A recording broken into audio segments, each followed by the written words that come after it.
What up, man? Yeah.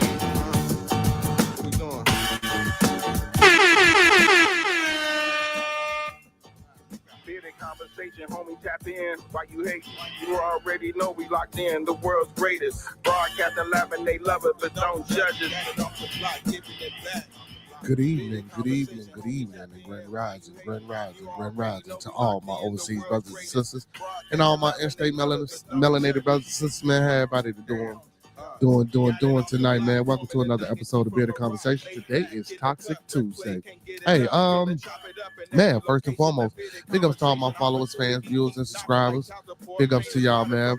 Secondly, big ups to all my moderators, man. I got some of the best moderators in the game.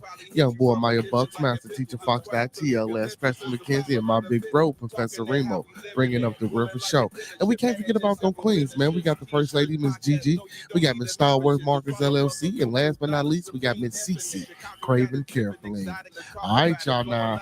All right, now, y'all know what it is, man. Don't forget to check out Lynn Chicago Pizza, man, 501 East 61st Street, located right here in Chicago, Illinois. After that, you want some good soul food, check out Dan's Soul Food and Bakery, 2523 West 79th Street. Also, man, if you want some grown folks relaxation, check out Cafe with Grown Folks Place, 17553 South Kedzie, located in Hazelcrest, Illinois. And if you're over east, man, my way, you like the cafe scenery, man, check out Urban Lens Cafe, 2911 East 79th Street. And if you're sick, man, most definitely check out the House of Health and Wellness, located 1400 Torrance Avenue, Suite 213, man. Check out the doc. Also, man, go to CBS News. The doc done been on the news a few times, man. Giving a presentation, out here trying to fight this opioid addiction. Y'all make sure y'all check out. Hey, also go check out Demond_Dushan on all music streaming platforms.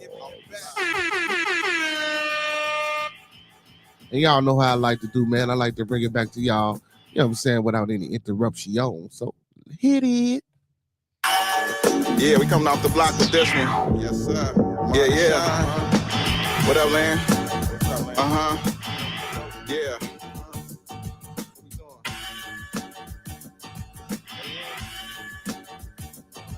Bearded conversation, homie, tap in. Why you hate? You already know we locked in. The world's greatest. Broadcasting live and they love it, but don't judge it.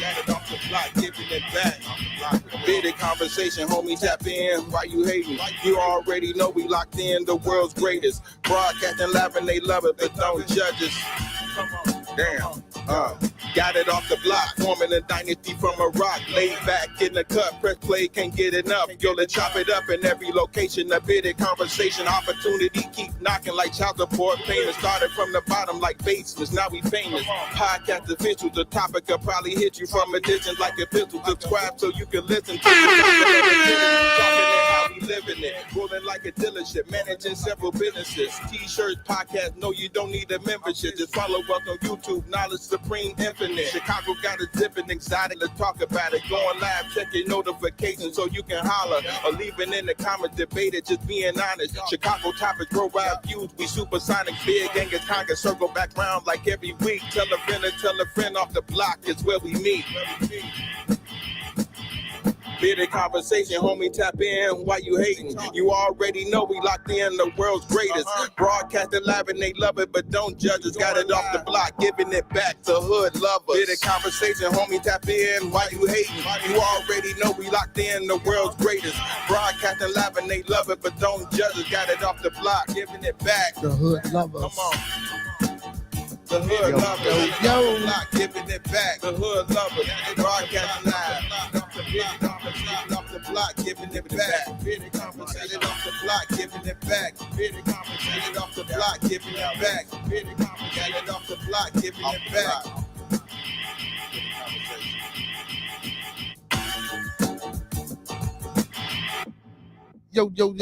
Yo. Welcome to another episode of Bearded Conversation. I am your host, BEARDEDBUCKZ Khan, aka the Con Man, BKA Mr. BGK. How everybody doing tonight on Toxiq Tuesday? Miss Cece, what's going on, baby? How you feel? How you feel? Y'all know how I like to start off the show, man. Let's keep everybody in our thoughts, prayers, views, and meditations. Let's keep everyone in our thoughts, prayers, views, and meditations. Let's keep everyone in our thoughts, prayers, views, and meditations. People that we're cordial with, people we come in contact with every day. our family, our extended family, more especially our Bearded Conversation family, man. It's a lot going on. It's always a lot going on, even when it ain't a lot going on. You know what I'm saying? So, we just want to keep everybody covered and blessed and highly favored. And motivated in any way, you know what I'm saying, that we can here, because we all about peace, love, respect, inspiration, and motivation here on Bearded Conversation channel. Um, so with that being said, let's get it started, man. The thoughts, views, and opinions of Bearded Conversations are the thoughts, views, and opinions of me right now. The thoughts, views, and opinions of Bearded Conversations are the thoughts, views, and opinions of me right now. I don't mean to hurt, harm, or to offend. I don't mean to hurt, harm, or to offend. This video stream is for informational, educational, and edutainment purposes only. One more time. This video stream is for informational, educational, and edutainment purposes only, with the underlying and undertone on edutainment. Um, I don't want you to take any advice given or anything shown on this video stream for face value without consulting a proper professional that fits your that suits your certain criteria or needs that you need to be met. We don't want you going out here robbing no bank, starting revolts, telling your boss what he can take, how he can turn it sideways, and where to put it, because you can't get no money out of me. And as you can see, I'm solo dolo. So with that being said, man, big ups to my two co-hosts who ain't never in the building. They offered all. But they're my mans. So yeah, man, shout out to L Boogie, shout out to Roscoe P, and also shout out to the co-hosts with the mostest, my low one, A Jizzle. Excuse me. Also, man, the thoughts, views, and opinions of the panelists or any guests that may come on the channel or the show does not reflect the thoughts, views, and opinions of the show or the show's host at any given point in time. So, you know what I'm saying? Just gotta let that be known. Um, like I say, man, good evening, good evening, good evening, and grand rising, grand rising, grand rising to all my beautiful people, my superheroes, my fellow Beardonians. You know what I'm saying? Um, how everybody doing tonight? So, y'all, what's going on? What's going on? What's going on? Well, I think Ukraine. You know what? Before we get into that, you know what I'm saying? Before we get into that, we'll say that for the second half of the show. Well, maybe not the second half of the show, but I just don't want to come out and dive right off into World War III. That's the talk of the town. That's what's been going on lately. Saying that we was in World War III. Actually, I wanted to do a chat Q&A today. You know what I'm saying? I wanted to ask wonder if anybody in the chat had any questions, anything that they wanted to ask, anything of that nature. But then I'm like, nah, you know what? Everybody talking about, you know what I'm saying, this Ukraine launching this American missile. Let's let's talk about that. But I didn't want to make that the whole show. Even though we could, I just didn't want to make that the whole show. It's a lot going on, man, and I do understand that, but I just didn't want to make that the whole show. So, you know. Y'all, you guys heard about this overtime, man. Well, I don't know if this is Chicago. Well, I ain't gonna say Chicago. I'm not gonna say Chicago. I don't know if this is in Illinois. I'm finna find out. But I think I read this or read a similar article to something of this effect, and I don't think it was. I don't think it was. I don't think it was Illinois. So what it is wow, and I just had the article. Okay, here we go. Federal judge overturns overtime pay rule. Okay, so this is in Texas.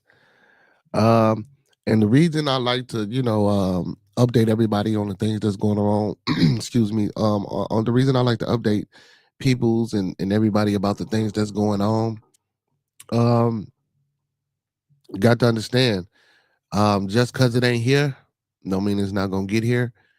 And we don't pay attention to what's going on everywhere else. We subject to let whatever's anywhere else get here. So we always want to try to stay on top of everything, man. Sorry. We always want to stay on top of everything, man, and try to get this thing figured out. Now, I heard they don't pay taxes in Texas. I don't know how true that is, or whatever the case George Bush may have done over there down in Texas. But I mean, if y'all don't pay taxes, damn, y'all want overtime too. I mean, I was just saying, man, because shit, we can't get overtime. We got the highest tax in Illinois. It's crazy, but I'm not knocking. You know what I'm saying? See, but again, that's the people's.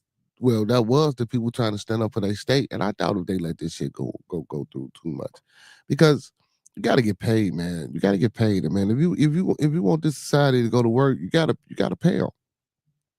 And with Trump in office, I would think that what I'm saying, the federal government will let what I'm saying, situations like this kind of get through there. So it says a federal judge in Texas permanently blocked a rule intended to raise the threshold for overtime pay and salary workers.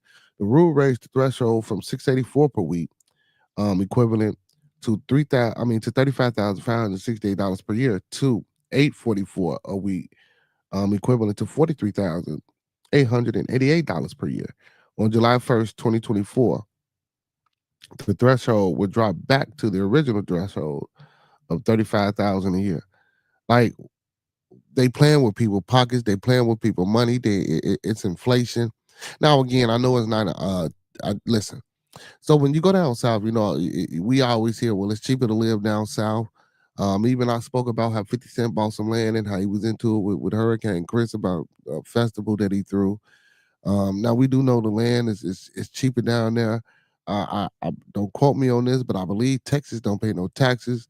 Thanks to George Bush or something to that effect. I'm not exactly sure how that worked. I could have heard wrong, but this is crazy. The rule would have required employees to pay overtime premiums to salary workers who earn less than um $1,128 per week, or about 58,000 per year. When they work more than 40 hours in one week, beginning January the 1st, 2025. The U.S. District Justice Senator Jordan says that the U.S. Department of Labor um, rule rule that took effect in July improperly bases eligibility for overtime pay on workers' wages rather than their job duties. The state of Texas and business groups representing a range of industries have filed a lawsuit challenging the rule, which has been consolidated. Now, so this is my thing. When we're talking about salary employees, um, as a salary employee, in most cases, as a salary employee, a lot of salary employees, so when you're on a salary, so to speak, you don't get a an hourly pay rate. Whether you clock in or clock out, um, you get paid, period. Of course, you're supposed to be on a schedule for a certain amount of hours and do a certain amount of hours. And usually the salary person is, the higher up on the food chain, excuse me, in most small or big corporations. When you're a salary, you get what you get, regardless of how many hours you work or whatever you do to put in. So now, with that being said, that's an agreement. You know, when you sign that contract to become a salary worker, um, that's an agreement. Now, I don't know if anyone has ever went in and challenged an employer on, okay, well, look, I want to be a salary employee. I take on the duty, I accept the title, in this management position or whatever position that it may be, and I accept the role as being a salary employee. But what are some of the incentives, or things of that nature that I might can get or hope to look forward to once I become a salary employee? Because it's a lot of talk. A lot of people say they would rather be they'd rather be hourly. Shit, hell, they be like, I can make way more money working hourly because all I got to do is pick up, extra shifts, or stay longer at work and do this and do that, in order to get what I need. Um, in a lot of cases, that's true.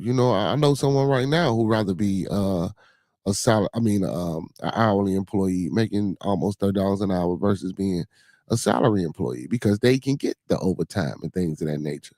They can get all that extra. So and again, people, we just gotta, especially in the job force. And I know a lot of people want jobs, and we don't have time to be trying to be out here debating on whether we want to be salary employees or hourly employees, especially in the state of emergency that most families in my communities are in, struggling and looking for jobs, and struggling trying to figure out where their next meal gonna come from, how they gonna support themselves, and things of that nature. Hey man, and I do apologize, man. I do not know what's going on with StreamYard, YouTube, and this in my streaming, man. It's been real itty lately. It's been real itty lately. Um, I've been noticing a lot of choppiness and slow to connect. And they just did some maintenance, man. I'm gonna have to call these. I'm gonna have to call Xfinity, man. And they just did maintenance. Um, did maintenance to the point where they had me shut down for a minute, man. They just did some maintenance. Um, and I'm hard connected. That's what I don't understand. Pause. Pause. Pause.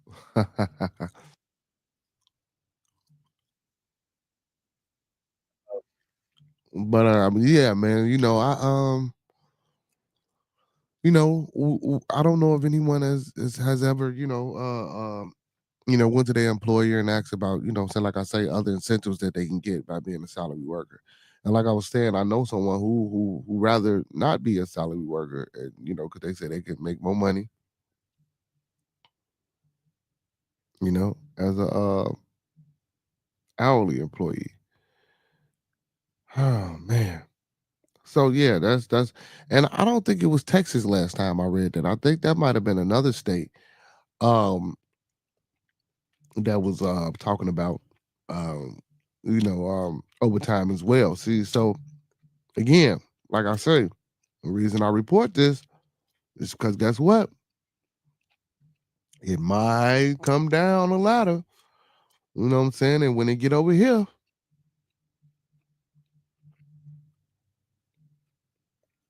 so when they get over here, I don't want people to be like, oh man, no man, bro. I tried to tell you, I tried to warn y'all. Tried to warn y'all. Let me see. Let me see. Let me see. Let me see. I wanted to talk about this the other day, but I didn't get around to it. Um, because there's so much, craziness, man. We talked about the Lil Durks of the world and a lot of the other, well, not even just Lil Durk, but a lot of our um um young brothers and sisters who find the resources or find a way out of the struggle of what we in, and they get to a point, and they use their plight or they use their platform and they use their circumstance to further engage in um, um, um, criminal activity. So we got NBA young boy, man. He was sentenced in Utah for prescription drug fraud case. Now he's been on house arrest. He's been on house arrest in Utah, chilling out the way or whatever the case may be. Um, and then, I think it was like last year or early this year, they was talking about he had like a little ring going on with the prescription pills and stuff like that being sent. And this is crazy, man. This is crazy. So NBA young boy. Now, mind you, he been beating cases only to get caught up for prescription drugs. Come on, man. What are we doing, y'all? And this is what I'm saying about where are we? Where are the mentors? Where are the people? Um, and don't get me wrong. I know a lot of these young people don't like to listen. I know a lot of these young people are hard in the head. I know a lot of these young people have their own mind and they want to do what they want to do because they're gonna do what they want to do. And guess what? I do understand that. and I get it. But I also believe that we have to be a little bit more vigilant, aggressive, convicted, and committed to the cause of stepping in, especially with our young folks who come into all this money, man. You know, who come from nothing. We come from backgrounds of I don't want to make it sound cliche or make it sound like this is the norm, but a lot of black folks don't come from nothing, man. We come from the bottom. You know what I'm saying? So when we come from the bottom and we get a little something, we you know we go plumb crazy. We act a damn fool, you know, because we ain't never had nothing. You know what I'm saying? And that's crazy because we have, you know. So when I'm talking about when I talk about my melanated brothers and sisters, I'm talking about the ones that's been here in America through the transatlantic slave trade um uh event.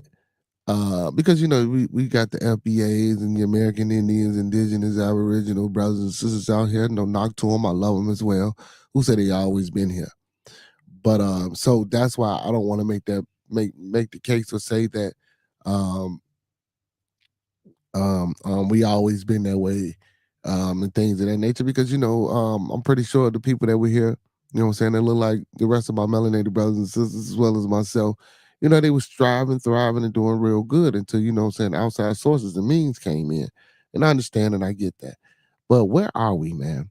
As a people, man, as other brothers and sisters out here that got money. I'm talking about older brothers and sisters out here that got money.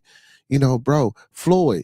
I ain't gonna say Floyd because you know he got a baby by Floyd's daughter. Maybe Floyd not the best person, but I know it's somebody out here that can reach this young man and talk to him. It's got to be.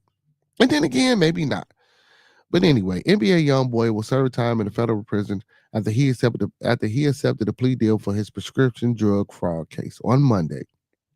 November the 18th, accomplished rapper born Kentrell Golden appeared before judge in Logan, Utah, and answered to 10 of 46 charges he originally faced. As part of the plea deal, Golden pleaded guilty to 2 counts of third-degree felony identity fraud, 2 counts of third-degree felony burglary, and 6 counts of misdemeanor unlawful pharmacy conduct, according to ABC4. The four felony charges he pleaded against, 2 were reduced to a Class A misdemeanor. Golden pleads no contest to all the other charges. After he was sentenced, after he entered his plea, Judge Spencer Walls handed out Golden sentence. The 25-year-old artist, damn, he only 20. See, and listen, he in this much trouble and this much a state of turmoil, and he only 25. Listen, I ain't gonna even lie. So I knew he was NBA young boy. Shit, I thought he was down there 30 and shit by now. You know, I thought he was down there Vaughn and RP Vaughn. I thought he was down there Vaughn and Dirk and them age. He's still 5 years younger. This even make a lot of the most situations even worse, man. But I ain't gonna touch on that because that brother not here no more. Man. And the women, you know, because that was the situation too. So, but the brother is fairly young, man. I didn't even know he was just number 25. He got a lot going on for being 25, man. This young man, he looked like he's stressed. You know, if you see, look at him in his face, besides the drugs and shit that he doing, the weed that he's smoking, and the lean and the pills and all that, he just looks stressed.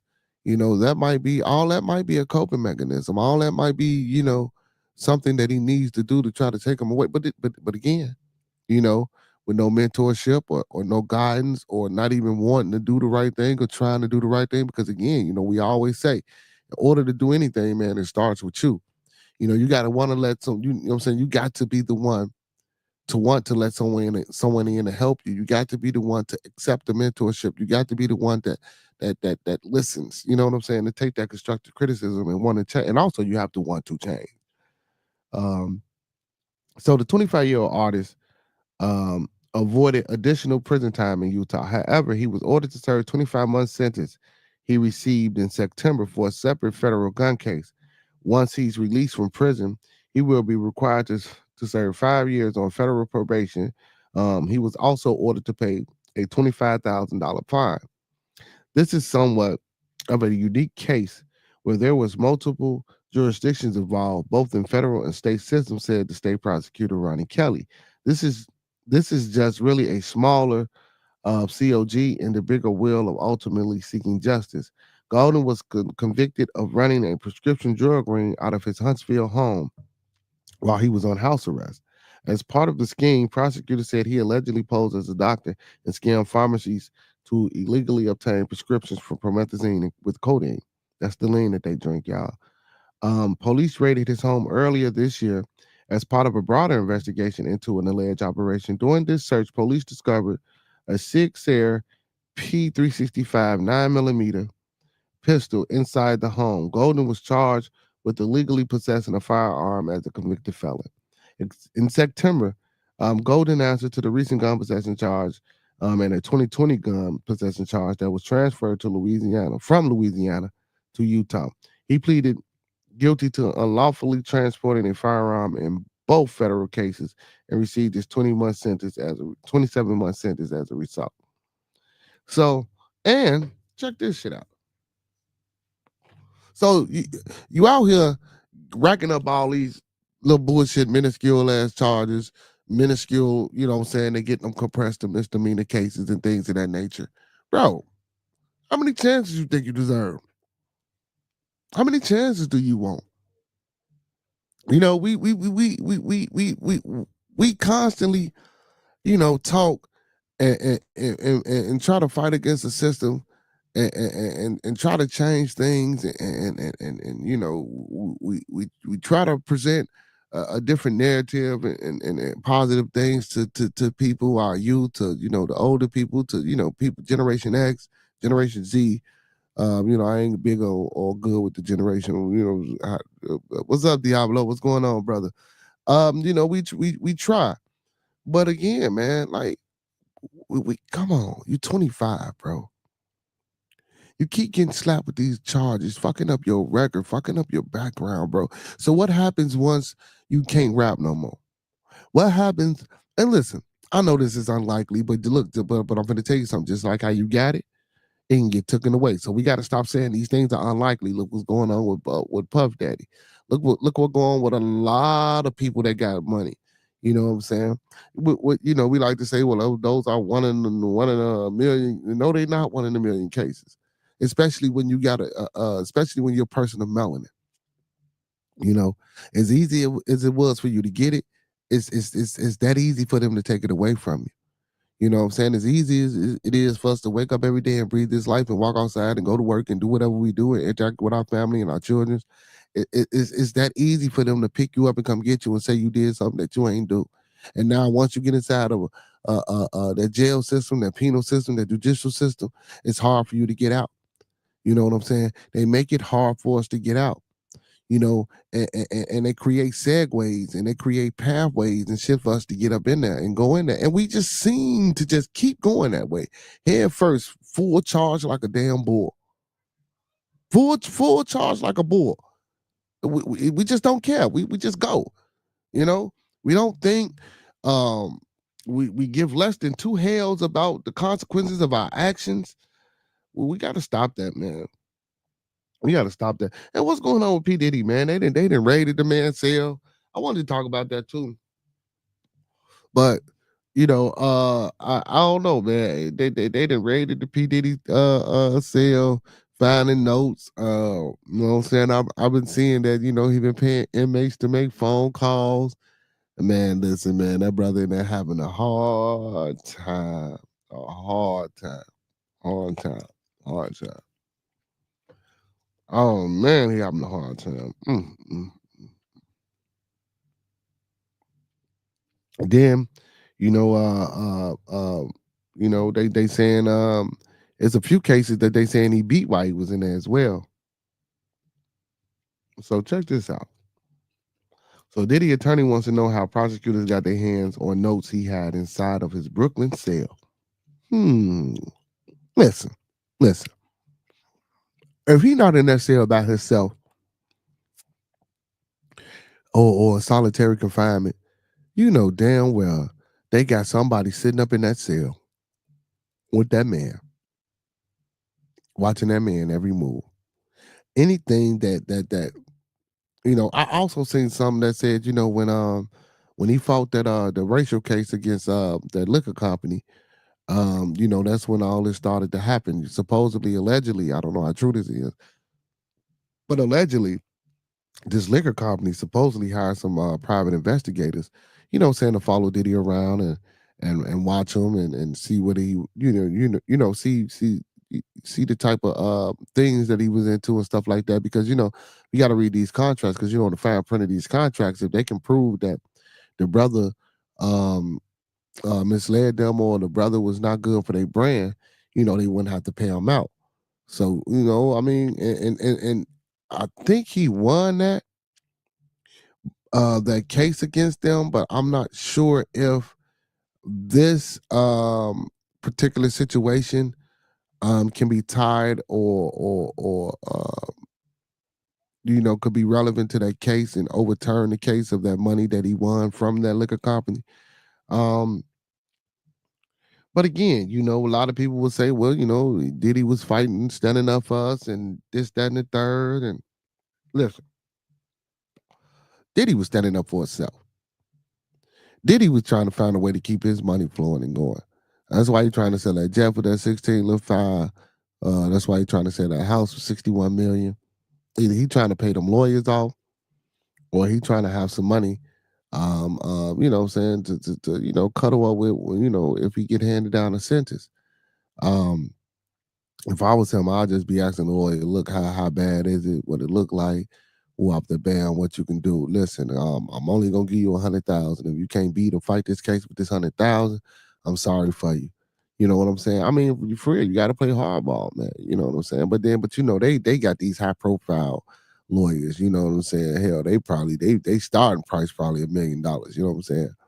Especially for these celebrities, man. They in their pockets. Any shit, hell, barbers, what I'm saying? You're a celebrity, man. Cut costs you about $200, man. That's ridiculous. This shit. But yeah, it says Sean Combs' lawyer said Monday that prosecutors took improper possession of his handwritten notes. The notes were taken from his jail cell and included privileged attorney-client details. They said his lawyers want the evidentiary hearing at which prosecutors would explain what was taken and why. So now, when you in jail, the only thing that might save him with these notes, if it is anything as far as legal based on it, because he can have all his legal paperwork and things of that nature, and especially if he's writing things, saying to his lawyer, they have no right to look at that. But if there's any personal writings or any, threats or some shit like that to the inmates or people on the outside, um, when your mail come in, they open up your mail, look for your mail, try to make sure ain't no contraband. And here in Illinois late, a lot of people been getting locked up in caught for trying to sneak things inside of these penitentiaries, man. Marijuana soaked paper, opioid soaked paper. You know what I'm saying? They put them in their shoes, they send them in car, they sending them in cars. However they getting them in, they getting them in. So, man, if you got a prison or something like that and you trying to maintain some type of regularity, yeah, it's rules and of course we know people can't just do anything they want to do. So it says lawyers for Sean Diddy Combs on Monday accused prosecutors in his sex trafficking case of improperly possessing sensitive notes he wrote by hand while in jail awaiting trial in Manhattan. And I think his trial is set for February, if I'm not mistaken. The handwritten notes and other materials from Combs' cell included attorney-client privilege material. His lawyer said when demanding a hearing to determine what was taken and why, in a letter asking the U.S. District Judge R. Aaron um, Subramanian to set an immediate hearing. I'm sorry about these names too, y'all. Date. Combs' defense team said prosecutors should be asked to explain who authorized the search of Mr. Combs' sleeping area, personal effects, and paperwork at his federal jail in Brooklyn. The target seizure of pretrial detainee work, product, and privileged material created in preparation for a trial is outrageous. Government conduct amounting to a substantive due process violation, his lawyers wrote in the letter signed by the defense attorney Mark Agnifilo. Combs has been held in Brooklyn detention center since mid-September, when he was arrested on a federal indictment alleging engaging in a decade-long pattern of physical and sexual violence against multiple victims, including at elaborate sex parties he called freak-offs. He pleaded not guilty to the charges. His lawyers have said that the sexual contact was consensual and that his accusers have a financial incentive to lie. Listen. Mhm, mhm. I don't know what they thinking, man. They gonna be all in that man business. P, look, you in there now, man. You might as well suck that shit up. You know what I'm saying? Suck that shit up.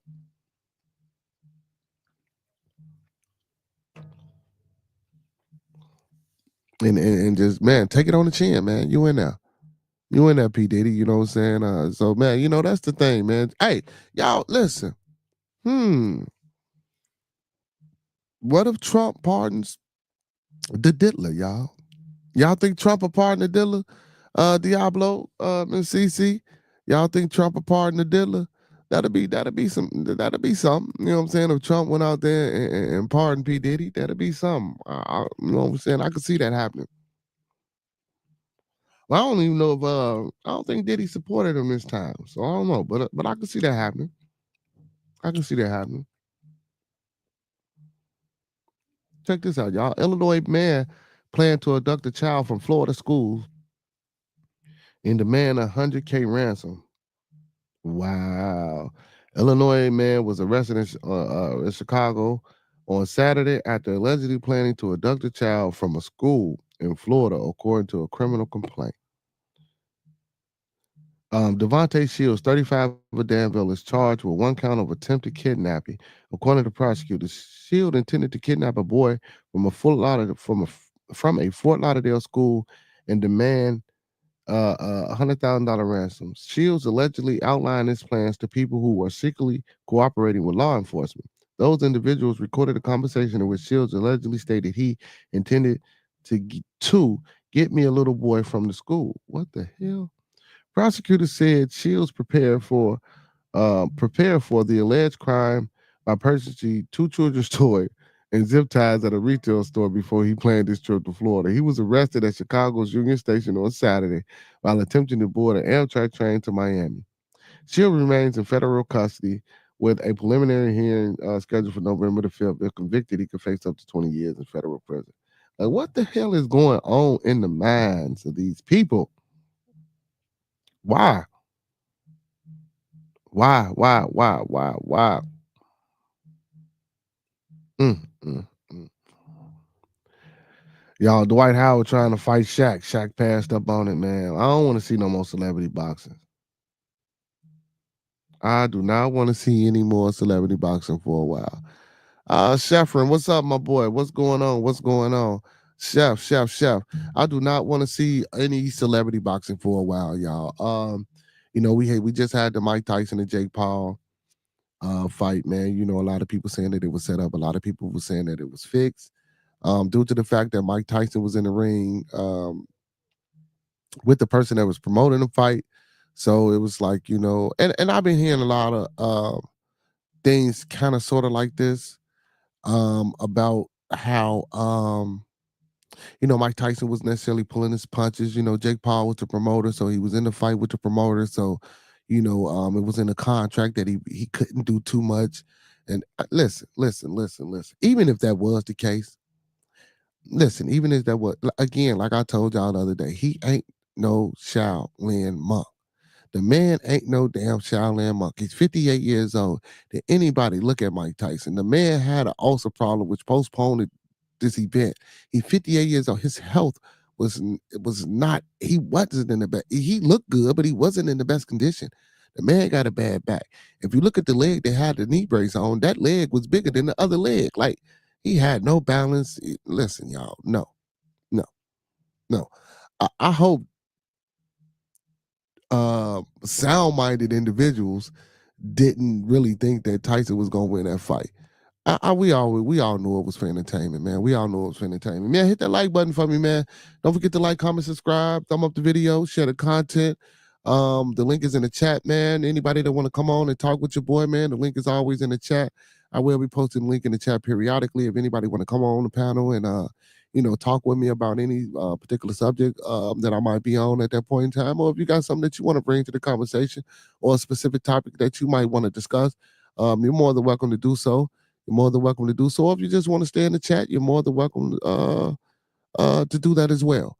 You know what I'm saying? You're more than welcome to do that as well. You know what I'm saying? But yeah, Trump might pardon Trump, y'all.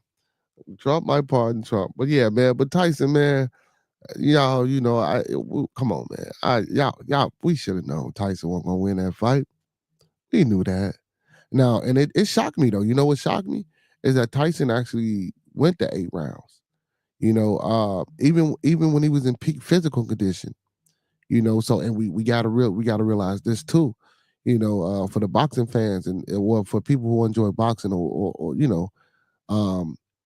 even in Mike Tyson's prime, them latter rounds didn't really favor Mike Tyson. A lot of his knockouts and a lot of his, so-called best fights and highlights, they was what, first, second, third round, maybe fourth. A lot of his fights didn't go past that. And a lot of times when the way he work out, his muscles are so compact. Again, it takes a lot of oxygen to get to the muscles the bigger you are. He was tired, he was wore down, and then he exerted so much power. What would have helped Mike Tyson back in the day, y'all? And some Tai Chi and breathing exercises. Because you could control your oxygen with your breath. See, man, listen.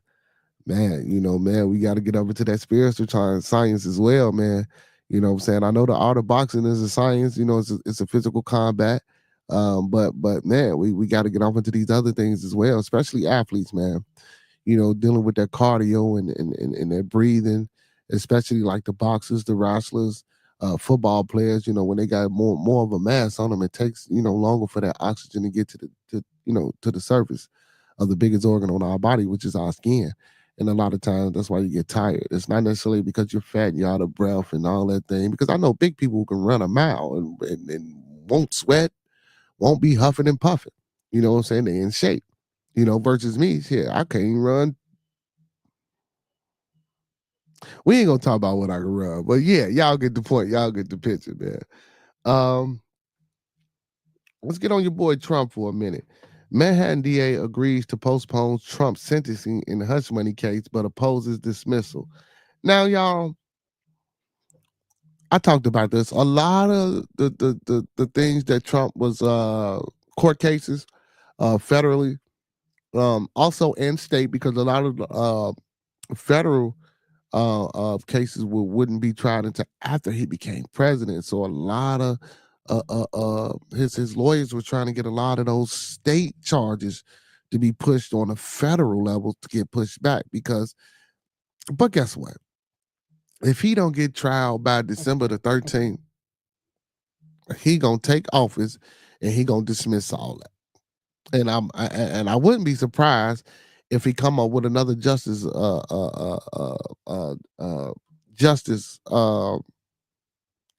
judge or something like that to put over there, to furthermore back up what he got going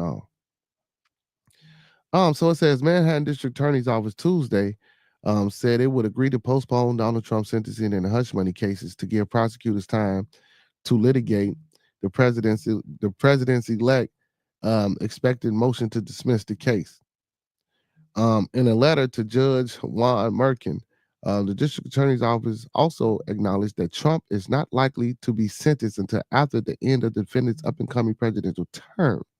But the DA says Trump felony conviction should stand. A source close to the district attorney's office said it is open to a 4-year pause of the case. So now they saying that they're going to pause this case. Yeah. Thank you. Thank you, Miss CC. Thank you. So you mean to tell me,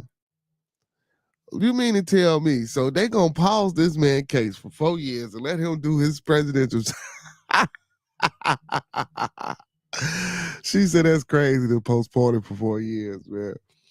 Yeah, this is crazy.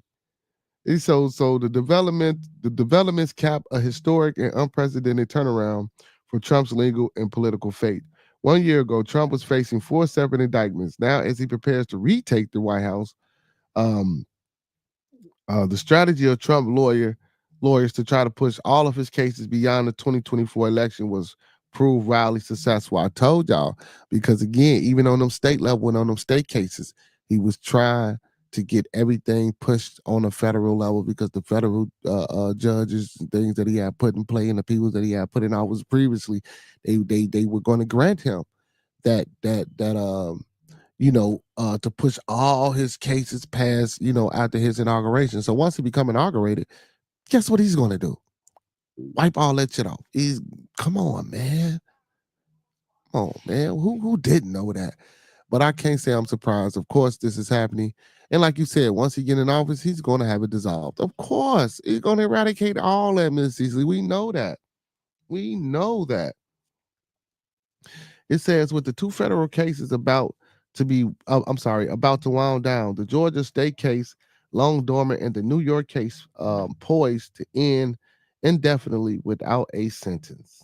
More than likely, Trump was convicted in May on 34 counts of falsifying business record overpayments made to his then lawyer Michael Cohen to reimburse a 130,000 hush money payment made to adult film star Stormy Daniels to keep her from speaking out about an alleged affair before the 2016 election. Trump has denied the affair. Even said, listen. What's going on, Miss Kimber? And listen, see, and this is another thing that I don't understand.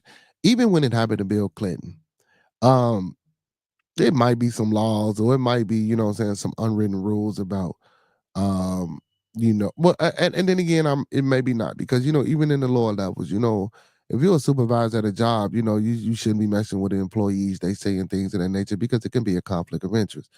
But like I've said, back with the Bill Clinton, when he was messing with what's the chick name, y'all? With the dress, Bill Clinton. I can't even think of the lady name.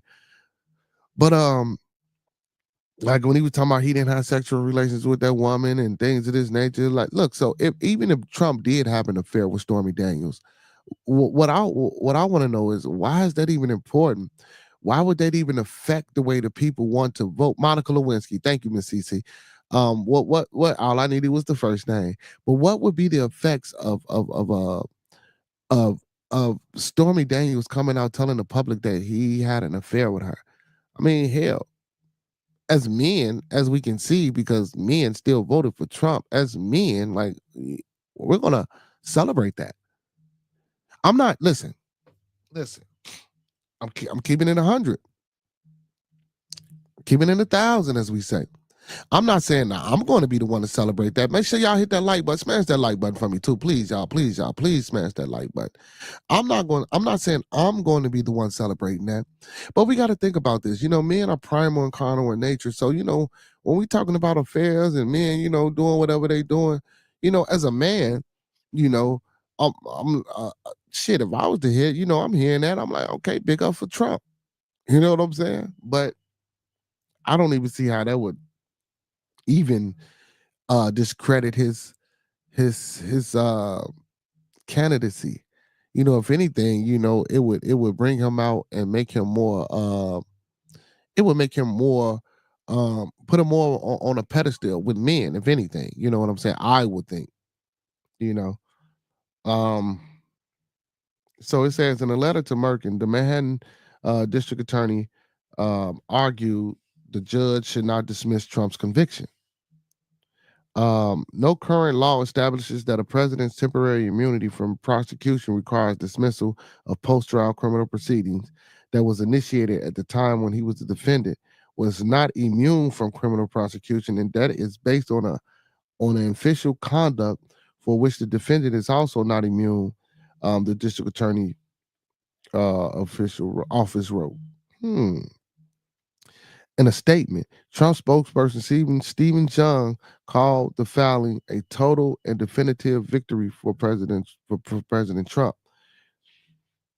Merkin had been set out to rule last week on whether to overturn the conviction based on this summer U.S. Supreme Court decision that Trump should receive broad immunity for official acts during his time in office, and um, that official act can be used as evidence in criminal trial, and that official acts can't be used. I'm sorry, as evidence in a criminal trial.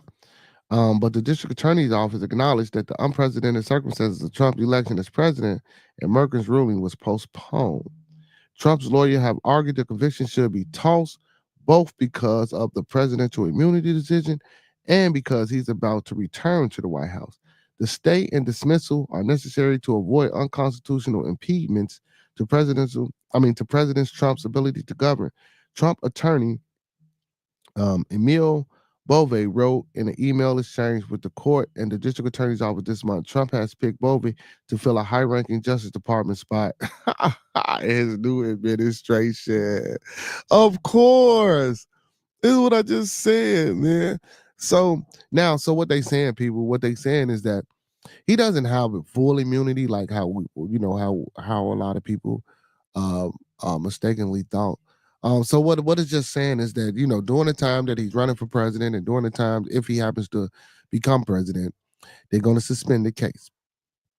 His lawyers are fighting to throw it out because he's the president, and of course he's going to dissolve that immunity. So now what the prosecutors are fighting against is like they said, there's no law stating that we started this trial.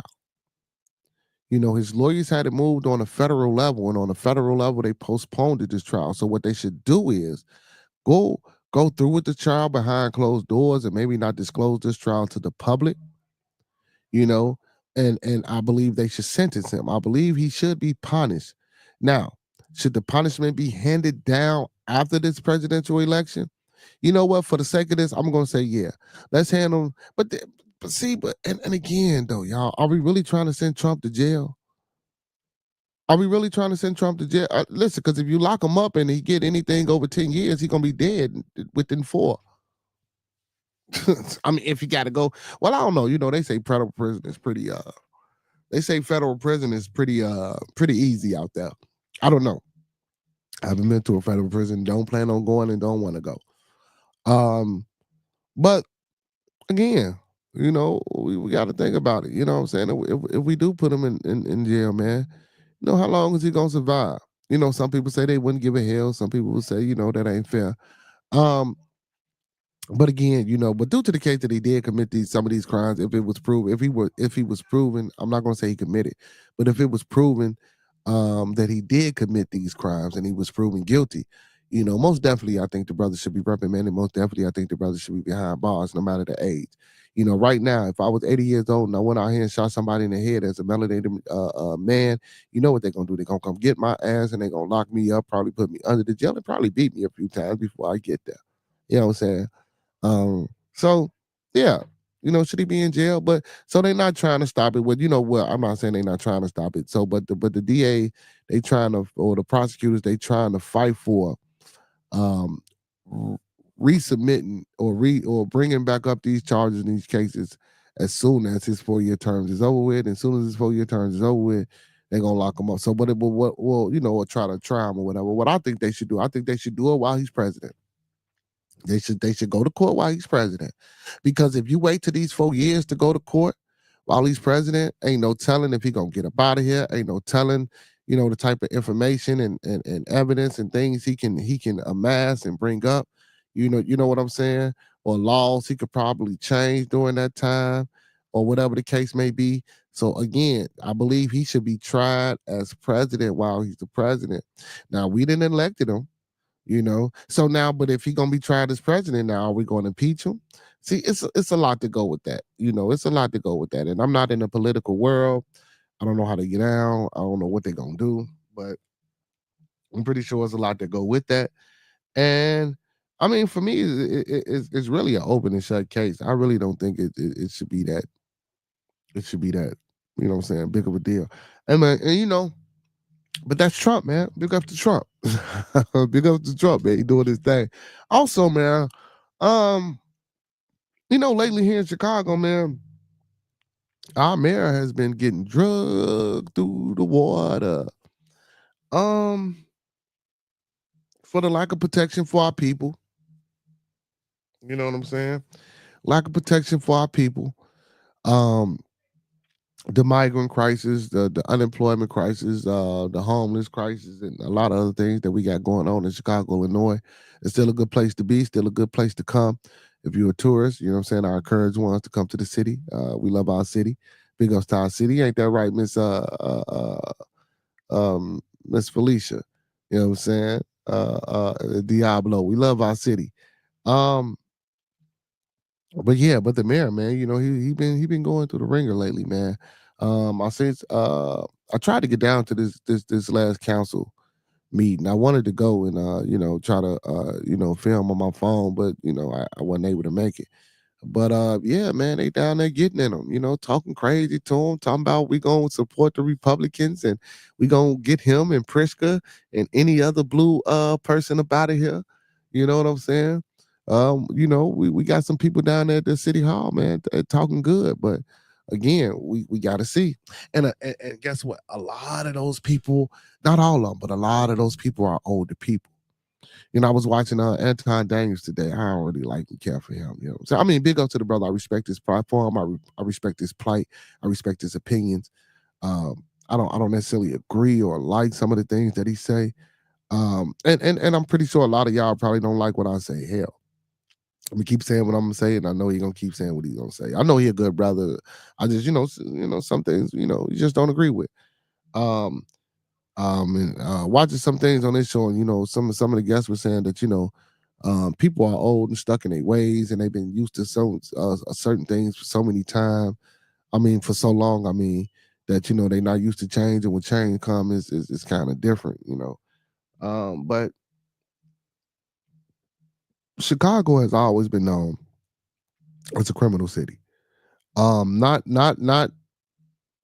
I mean, as of late, on the intermediate organizational side of the game, but from even back then with the Mayor Dailies, you know what I'm saying, with the mobsters and prohibition and things of that nature that's been here. Even with the Blagojeviches, you know what I'm saying, like with the George Ryans, this has always been. So, I mean, hell, I don't expect nothing new to change. So it says after a 50-0 defeat of his $300 million property tax hike, Mayor Brandon Mayor Brandon Johnson's burgers a new deal. Okay, so and also a lot of the brothers and sisters, man, out here, they've been getting on them about that spot shooter. I remember we talked about this at one point in time that this spot shooter is still reporting. Some of them that ain't been taken down, they still reporting. They still, um, um, um, um, you know, I guess alerting that people are dying, but they only alerting to the agency. And since Brandon, avoided the contract or annulled the contract, those warnings don't go out to CPD anymore. So now the bodies are being found, and every time a body is found, what I'm saying, I see the little article with a picture of the little spot shooter and Brandon Johnson's face. And that was also one of the issues that the city council was talking about. You know what I'm saying? About a man stood up, an older gentleman stood up and asked him, do he know how many people has been found by that spot alert system that's not being sent to the CPD? He told him over 40 people. He asked the mayor, did he know that? The mayor didn't say nothing. You know what I'm saying? The mayor didn't respond. I didn't see the mayor respond to any of the questions that was being asked to him. I guess he felt as though he was being badgered. You know what I'm saying? Or his back against the wall, so he didn't want to say nothing. But mm, So the article, it says 3 days after the city council shot down Mayor Brandon Johnson $300 million property tax increase, top mayoral aides have brokered a deal to cut the tax hike in half as negotiations continue. The largest chunk of new revenue, $128 million, will come from raising the personal property lease tax on cloud computing to 11%. It says now this is what's going on in Illinois, y'all. So listen up. She says spot shooter is a waste of money. It doesn't deter crime. Um, so Miss Kimber, you know what? Let me read this and then I'll do that. So what I'll do is I'll do this here. Okay. Um, it says another 14 million would be squeezed out of redundancies and efficiencies and administrative costs tied to spending programs bankrolled by federal pandemic relief programs in 2026 without laying off employees or disrupting programs. And the final 10 million will be generated by raising the tax on streaming services from 9% to 10.25. That will bring it up to the combined, yeah, that will bring it up to the combined sale tax. Last week, the city council voted 50-0 to reject the 300 million property tax increase that would have broken one of Johnson's fundamental campaign promises. Not to raise taxes, of course. The unanimous vote was largely symbolic. Negotiations to reduce or eliminate the property tax increase or replace it with a healthy mix of new revenue and reprogram federal pandemic funds have begun days before. And I'm not for this because I own a house.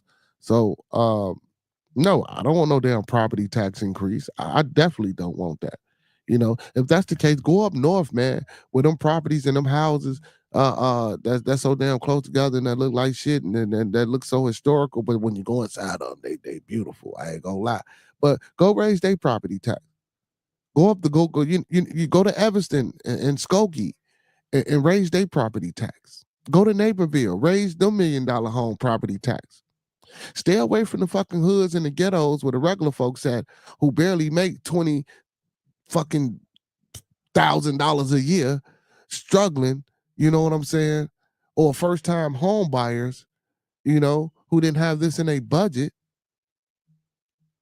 You know what I'm saying? Go raise them property taxes. You know what I'm saying? Like, come on, man. Come on, man. Then we just print money to be print money. Man, it's crazy. Man. It's crazy. And I know it ain't that simple. It ain't that easy. We gotta have a budget. We gotta have a plan. These things have to be rigorously and detailed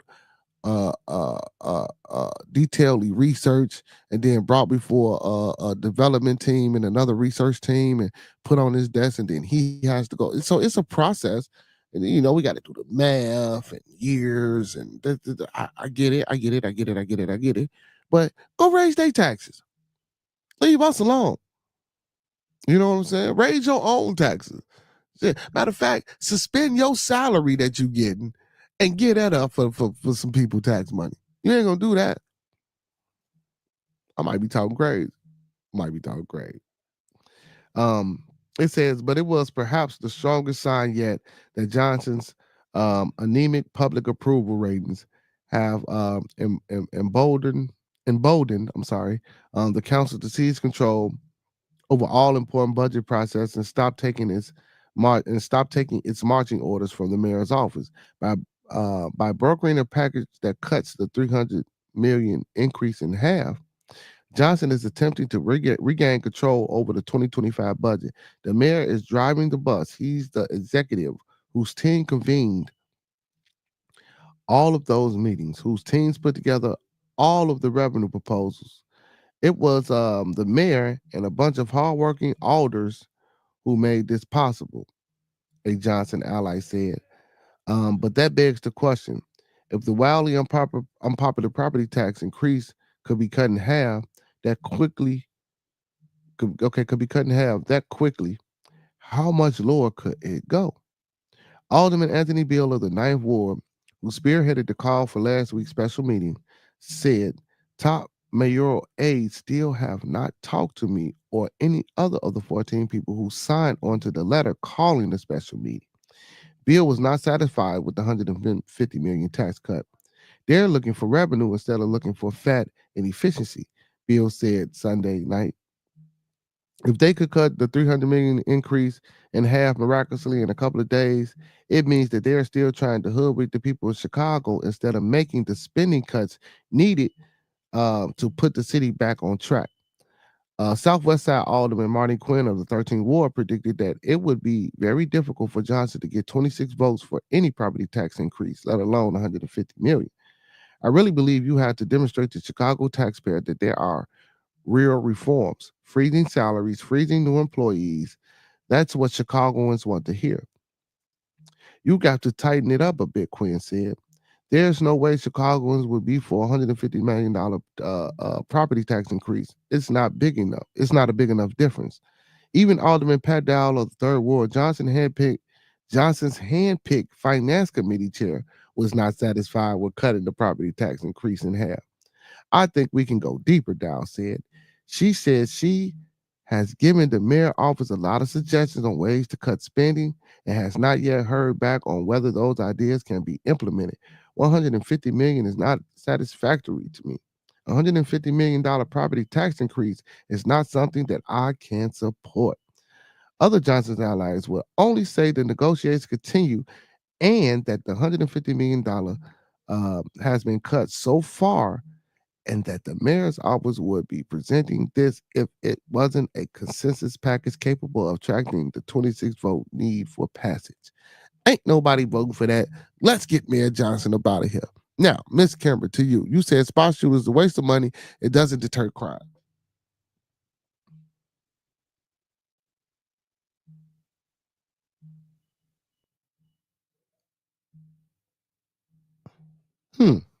Okay. Really? Really? The police is a waste of money. It don't deter crime. They don't deter crime neither.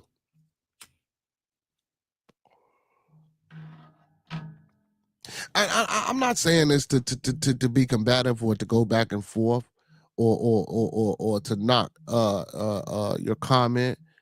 The spot shooter is not. First of all, understand that the spot. What is it? The spot shotter is not to deter crime. That's not the purpose of the spot shotter. The purpose of the spot shotter is not to deter crime. So we have to know this. The purpose of the spot shotter is to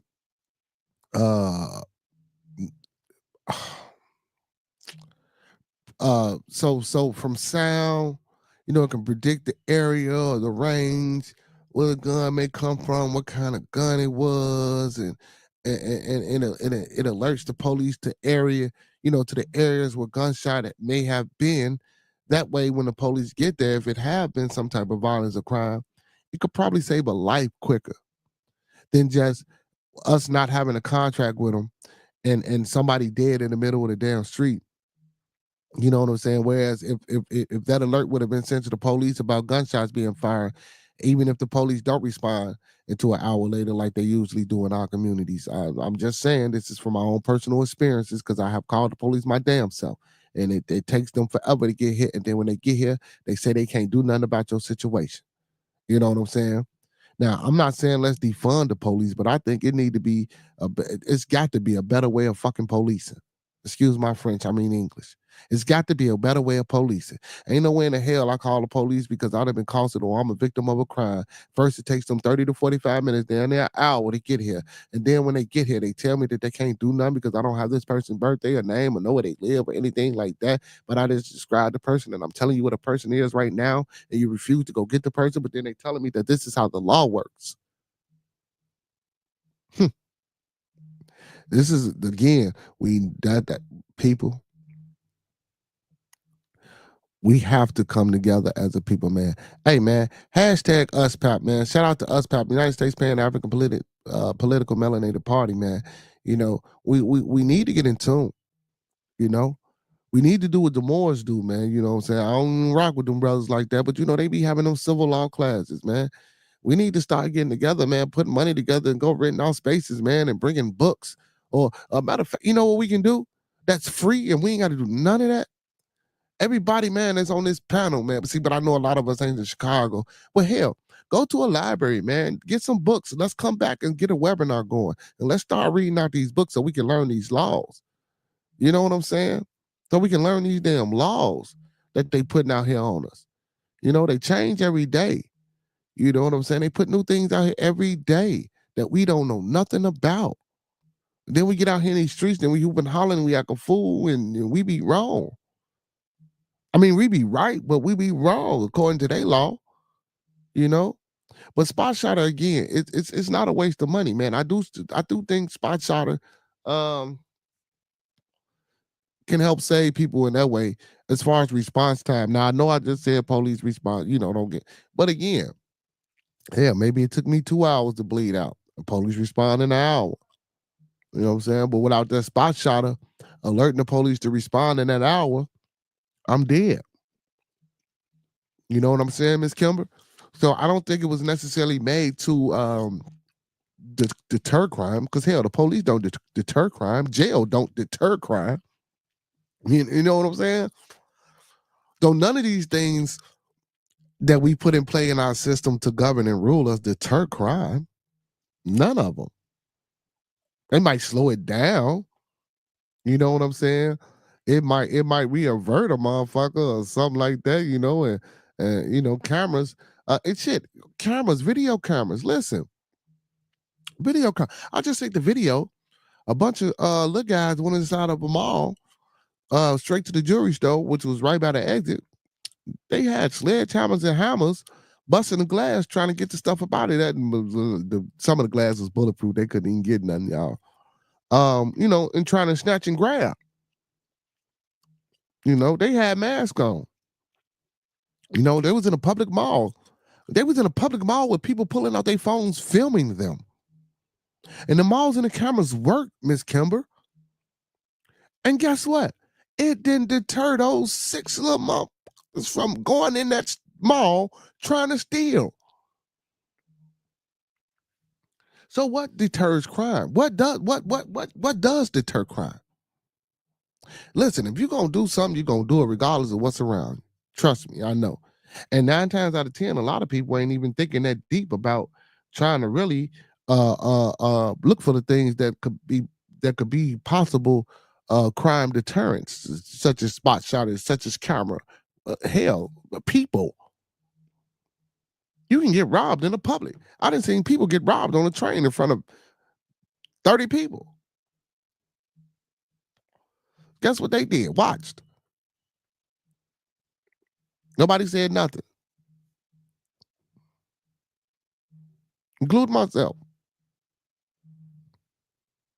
Well, it's so it ain't about deterring a crime. I believe it's more about saving lives. I would think, I would think. And then even with that, I did talk about the police response time. We listen, man. They put the police in so many areas. They put them in heavily in so many of our areas where hell, they can't be dispatched and cover the whole city, man. They can't. I don't even think we got enough police to cover the whole city. So, what I'm saying? I know I made that statement, but it's like, she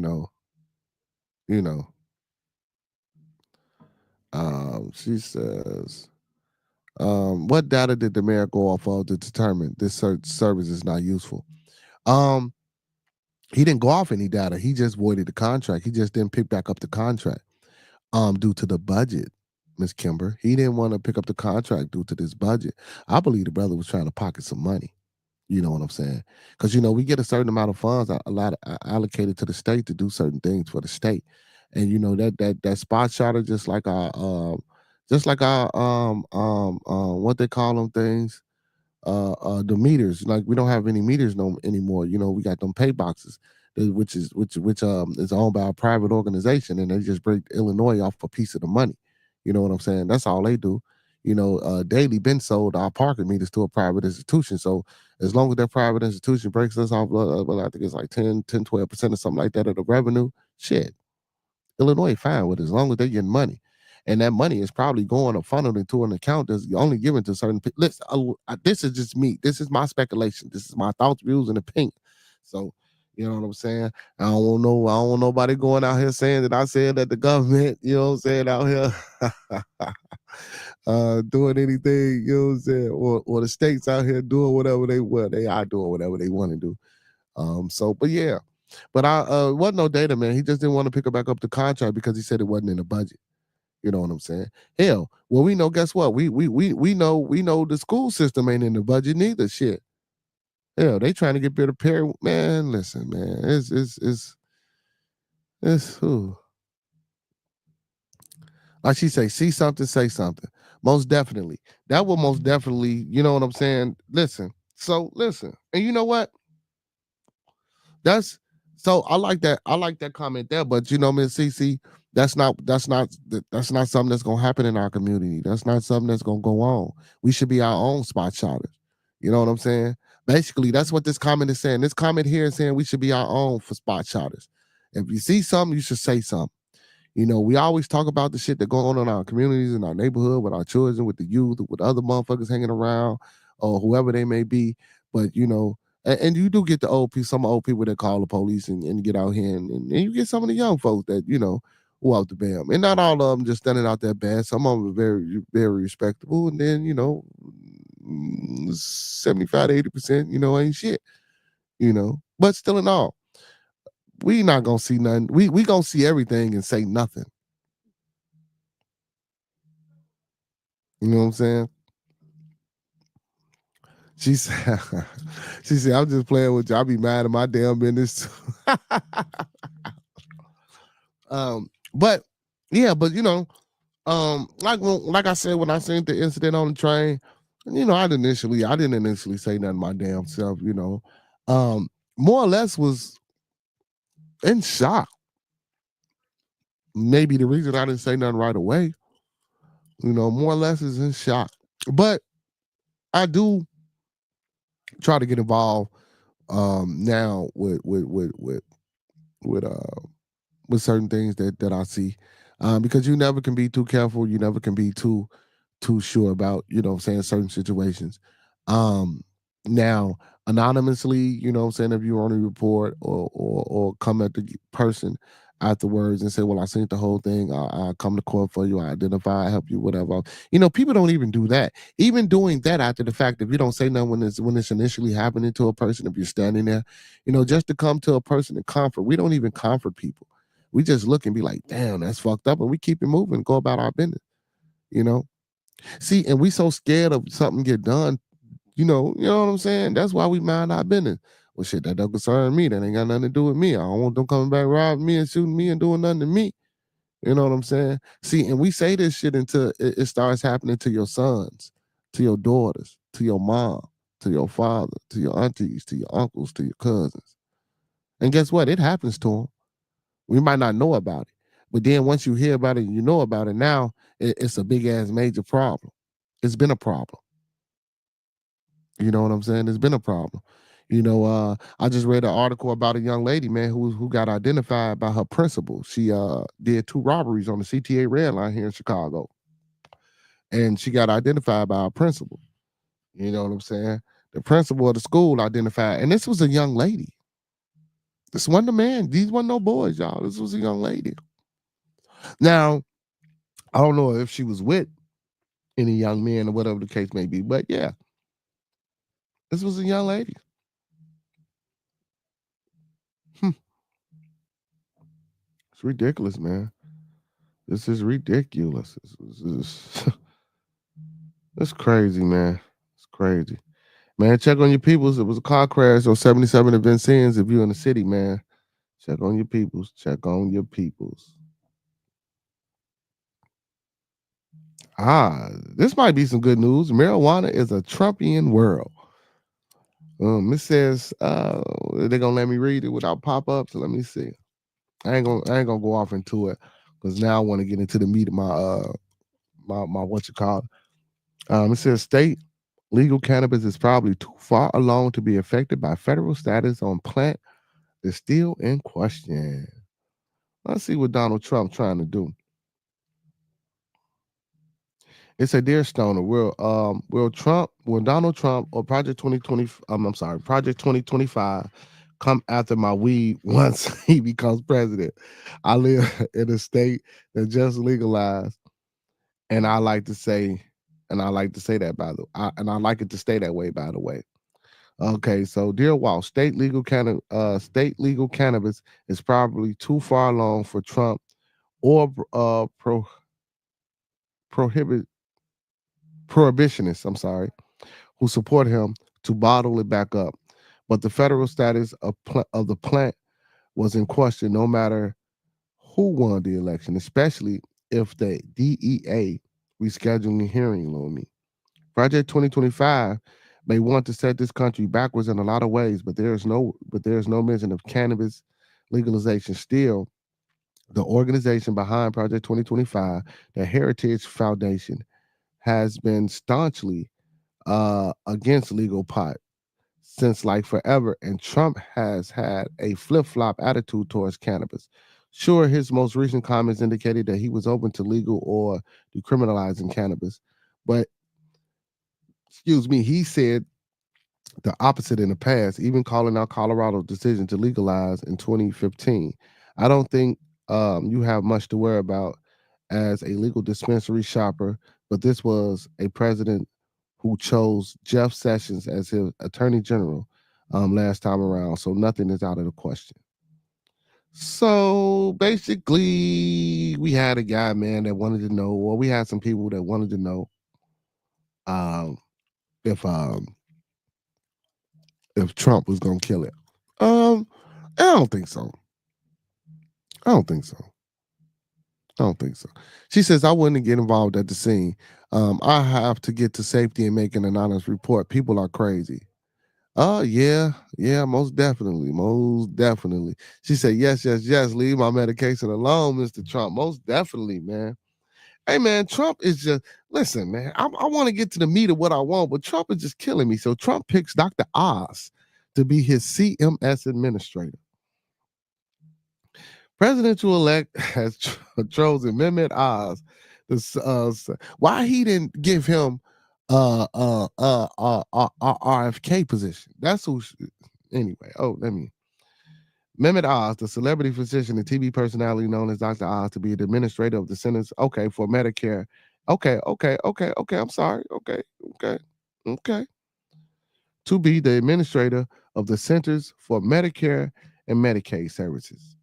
It says during the pandemic, Dr. R64 pushed unproven theories about COVID-19 cures, including hydroxychloroquine. Yeah, hydroxychloroquine. Boy, look at me, hydroxychloroquine. Um, that caught Trump's eye in 2022. Oz ran unsuccessfully for U.S. Senate in Pennsylvania, losing to now Senator John Fetman, Democrat in Pennsylvania. Dr. Oz will work closely with, okay, here we go. Dr. Oz will work closely with RFK Jr. to take on the illness industrial complex and all the horrible chronic diseases left in its wake. Trump said in a statement Tuesday, Dr. Oz will be a leader in incentivizing disease prevention so we get the best results in the world for every dollar we spend on healthcare in our great country. The pick continues to trend of Trump's picking television fixtures for key administrative roles, and I told you he chose a CNN analyst. I forgot what position he put him in, including here we go, including Peter Hodge, including Peter Hegseth for defense secretary, and Doug Collins, a VA secretary. A person familiar with the situation granted anonymously to speak candidly said Oz was not among the early candidates on the list for the job. Former top HHS official Paul Mango, a more conventional pick, was a top candidate, but Kennedy did not support him, according to a second person with the knowledge of the discussion.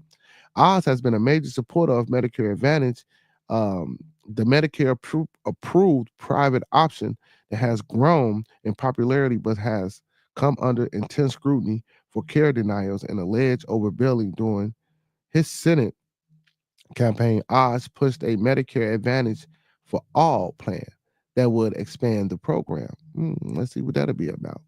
These plans are popular among seniors, consistently providing quality care and have a needed incentive to keep costs low. Said in the AARP candidate questionnaire in August. He posted a YouTube video to his nearly 2 million subscribers on the benefits of enrolling in Medicare Advantage. As administrator, he have a significant power to I'm sorry. As administrator, he has significant power over Medicare Advantage policies, including reimbursement for the plans. Some hospital and health systems have dropped the plans, citing the payment delays and care denials. This is what you want to push, but hot. Never mind. So how do that work? How do we push that and try to get this type of Medicare and medical needs for the people if hospitals are dropping it and if they're not paying, if they're not paying out? You know what I'm saying? Oh man, what's going on, brother? Sean the Accord Lord stopping by, dropping my heart before going to work. Hey man, brother, I appreciate you, brother, man. Most definitely, brother. Have a great day at work, man. On that third shift, my boy. What you do, man? What you do on your third shift, bro? Let us know what you do out there. We appreciate you, man, for most definitely tuning in, man. Most definitely, most definitely, most definitely. Man, and like I say, man, have a great third shift, bro. Let me know what you do, bro. So it says there has also been a major battle over Medicare Advantage payment rates under the Biden administration. Trump and insurers have accused the Biden administration of cutting payments. The CMS has argued the changes to the payments amount to payment bumps when accounting for the insured population's health.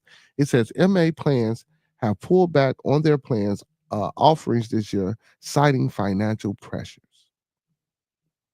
Listen, listen. Leave it alone, man. Let the Obamacare do his thing, man. Why are we even why? Why? I don't even see why we even, you know what I'm saying? Obama put something in office, man. Let's stick with it. I believe Trump, listen, just because you didn't come up with it, or just because you didn't have that idea, I don't want to say necessarily that don't mean it's good for the people, man. We should be piggybacking off of that. Listen, Obama put something in play, man. Piggyback off of it, make it better. You know what I'm saying? Add to it. Don't take away or don't take it away from the people. You know what I'm saying? You take that type of opportunity away from the people to seek and get health care. You know what I'm saying? But shit, hell. You know, a lot of people that voted for Trump, you know, they got good jobs. So, you know, they got good health care through their jobs and stuff like that. You know what I'm saying? So that's all the more reason for us to get up, man, get inspired and get motivated, man, and get what we need to get. You know, like I say, we gotta have a plan, man. You know what I'm saying? I keep telling ones to listen. I keep telling ones, get you a plan. Get you a plan and follow your plan step by step. If you don't know how to work this plan out, man, listen, go talk to some people, man. Go get you some people. Go get you a circle of people who don't necessarily think like you. Man, listen, let me tell you something. Because whoever you listen, if you keep or if you got a circle of people who don't grow, who don't elevate, who don't do nothing else but sit on their ass, you know, that's more than likely what you're gonna do. I'm not saying everyone. But you know, you stay involved or you stay in tune with people that's constantly growing, that's constantly moving, that's constantly ambitious, you know, that's constantly making things happening for them. Guess what? They're going to project that energy into your world. Now they're going to project that energy onto you. So now you're going to become ambitious. Now you're going to be the one making things happen. Now you're going to be the one out here making things change. You know what I'm saying? I believe we need to do this. Listen, you know, hey man, that repetition that constantly seeing that's how I learned in school, repetition, constantly seeing, doing it over and over and over again, embedding it in my memory, in my long-term memory. You know what I'm saying? Some things we suppress to short term, but we should be able to recall, you know. But again, you know, of course, you got to put the right things in your body. But that's another story. But yeah, man, like, come on, listen. I'm not saying that the Obamacare was the best thing that was the end all or be all of for medical care. But for right now, you know, I see it's working. But even with Obamacare, y'all, some of those things are not taken everywhere. You know what I'm saying? That listen, this is crazy. You know, we want to raise all these taxes, we want to go to war, we want to do all this bullshit. But you mean to tell me that we can't provide efficient and adequate health care for our people in the United States Corporation of America? That is insane, bro. That is insane.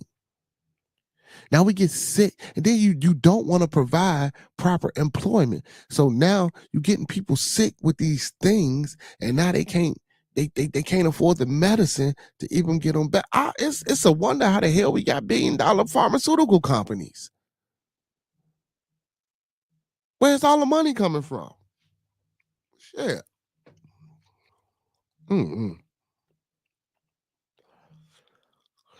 Start out here for a pimp. Now, to the meat and potatoes, y'all. Let's get to the meat and potatoes, man. It's Toxiq Tuesday, man. Hey, man, appreciate everybody for being in the building, man. Don't forget to like, comment, subscribe, and thumb up the video, man. Don't forget to like, comment, subscribe, thumb up the video. Also, share the content. And also, man, be aware, man, your boy, we go live every Monday through Thursday, 9 to 11, 9 p.m. Central. We go live Monday through Thursday, 9 to 11, 9 p.m. Central here on Bearded Conversation. Today is Toxiq Tuesday. Please tune in. Please tap in. Please join us. Please join the family. Again, you know, I put the link in the chat. The link will be in the chat periodically for anybody that want to come in and join the conversation. Or if you got something you want to promote, you got a business, you got something out there that you music or any type of art at work or anything that you might want to put out to the people or let the people know that you got going on, or you might want to come out and you might want to come on and do a presentation. You're more than welcome to do so. You're more than welcome to do so. All you gotta do is hit us up here on the channel or hit us up on one of our social media platforms. You can hit me up on the Facebook channel. I answer all DMs. You can hit me up on the Instagram. I answer all DMs. Also, I encourage ones to go back and watch the latter videos as well as the current videos. You know, leave comments. You know, I love to hear what I can do better. Some of the things that you like. If you guys got some things you would like to maybe discuss or hear us talk about here on the show or on another publication, feel more than free to put it you know, in the comment section of any other videos. I do try to answer all comments. You know what I'm saying? So again, like I say, man, the link is on the screen. But if anybody want to come in and join the conversation and talk, or if you got something you want to promote as far as music or business wise, anything like that, um, you're more than welcome to do so. Also, man, big ups to that brother Chris that came on the other day, man. I don't know if y'all follow the brother, man. Chris, the insurance guy, all one word on Instagram. He came on and gave some powerful information about the IULs and term life policies and permanent life policies, things of that nature. That's that brother Instagram. So if anybody wanna know more about that, the brother is currently out of Vegas. I don't know his reach or jurisdiction with the insurance, but as far as information go, I know he can give because because a lot of that information, I'm pretty sure it probably varies from state to state, according to certain laws and structures and things of that nature. But I'm pretty sure the brother can give you a just about understanding with the information that he got. You know what I'm saying, or can guide you to someone, maybe in the state that you're in to get the information or the things that you need. So man, look that brother up, get up with him, man. Also, man, make sure we patronize our people. Make sure we patronize, excuse me, our melanated and sisters, businesses, man. You know, we got Lynn Chicago Pizza, man. Make sure y'all, if y'all in Chicago, if y'all coming to Chicago, if y'all gonna be in the area, make sure y'all check out Lynn Chicago Pizza. You know what I'm saying? Make sure y'all check out Dan Soul Food and Bakery. Make sure y'all check out Cafe where grown folks play. And make sure you check out the Urban Lust Cafe. You know, and if you're in the city for an extended time or period and you get sick, man, don't forget to check out the House of Health and Wellness. Make sure y'all patronize those five businesses, man, and more. You know what I'm saying? Anything that's melanated, that's reasonable. I do implore and encourage my people to go support. Most definitely go support. I do support, you know what I'm saying, all the time. Um, I'm trying to get that circulation of that dollar back to us, man, so we can stay on top. But man, the meat and potatoes, man, so we can end this and we can this will take us out. Unless anybody else got something they want to talk about. Also, man, support the channel and support the movement, man. I go live, you know what I'm saying, every Monday through Thursday, man. I got a pretty strong team here with my moderators and the things that I do. Support the channel, man.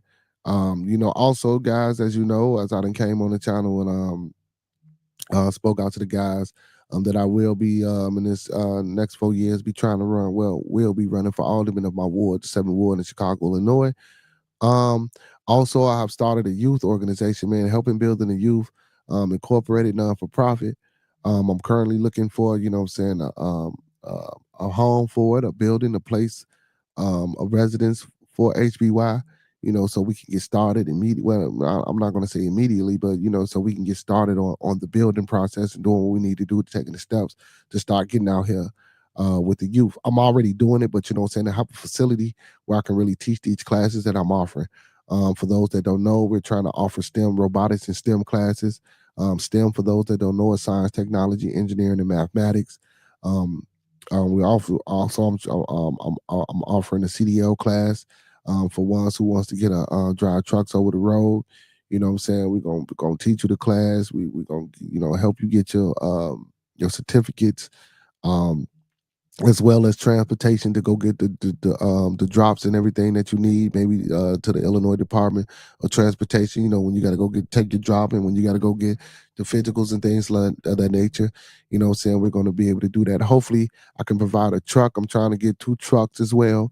So when we send our people, uh, uh, to the suburbs to take the test, that because a lot of the suburbs, they don't have trucks, so I want to be able to offer the truck for the person that'll go actually get their physical license, and then maybe help them find. Well, I ain't gonna say maybe help. Help them find jobs and mentor them. And they wait for ones that want to do truck driving. Also offer financial literacy classes, teaching people how to invest, teaching people about stocks, bonds, what the stock market is, what NASDAQ is, and things of that nature. Teaching them how to budget, teaching them how to read financial statements, teaching them how to read their bank statements, teaching them how to save, teaching them how to write checks, teaching them how to sign their names, teaching them certain terms and terminology.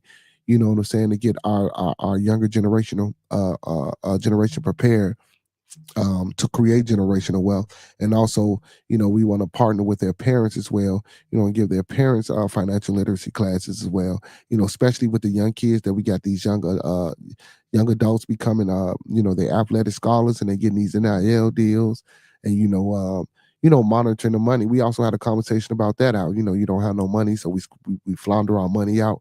So, financial literacy classes, it's also as community and economical development classes, teaching ones how to cook, clean, wash, sweep, how to code switch, how to interact in certain fields when you're in front of certain people. Not necessarily saying cooning or buckling up or changing your tone, but but in most cases, yeah, because it's all about how you come. Your tone of voice, your pitch of voice, your diction, the properly enunciation, I'm sorry, of words can tone down and de-escalate a lot of situations. Also, we want to teach problem solving and things of that nature. Also, I'm trying to sponsor a youth football and basketball team as well, because I'm a youth football coach. Big ups to Coach Ricky, big ups to Mr. Nobody out there. you know and just give people and their children, other options, and other avenues, to find a pathway to success. We don't necessarily have to be in the music. We don't necessarily have to be athletes. We can be engineers, we can be scientists, we can be biologists, we can be botanists, we can be physicists. You know what I'm saying? We can be whatever the hell we want to be. you know I want to change the narrative about throwing a damn football or dribbling a basketball is the only way to get your mother, father, sister, and brother out of the community, or out of the hoods, or out of the disparity that we might think we in.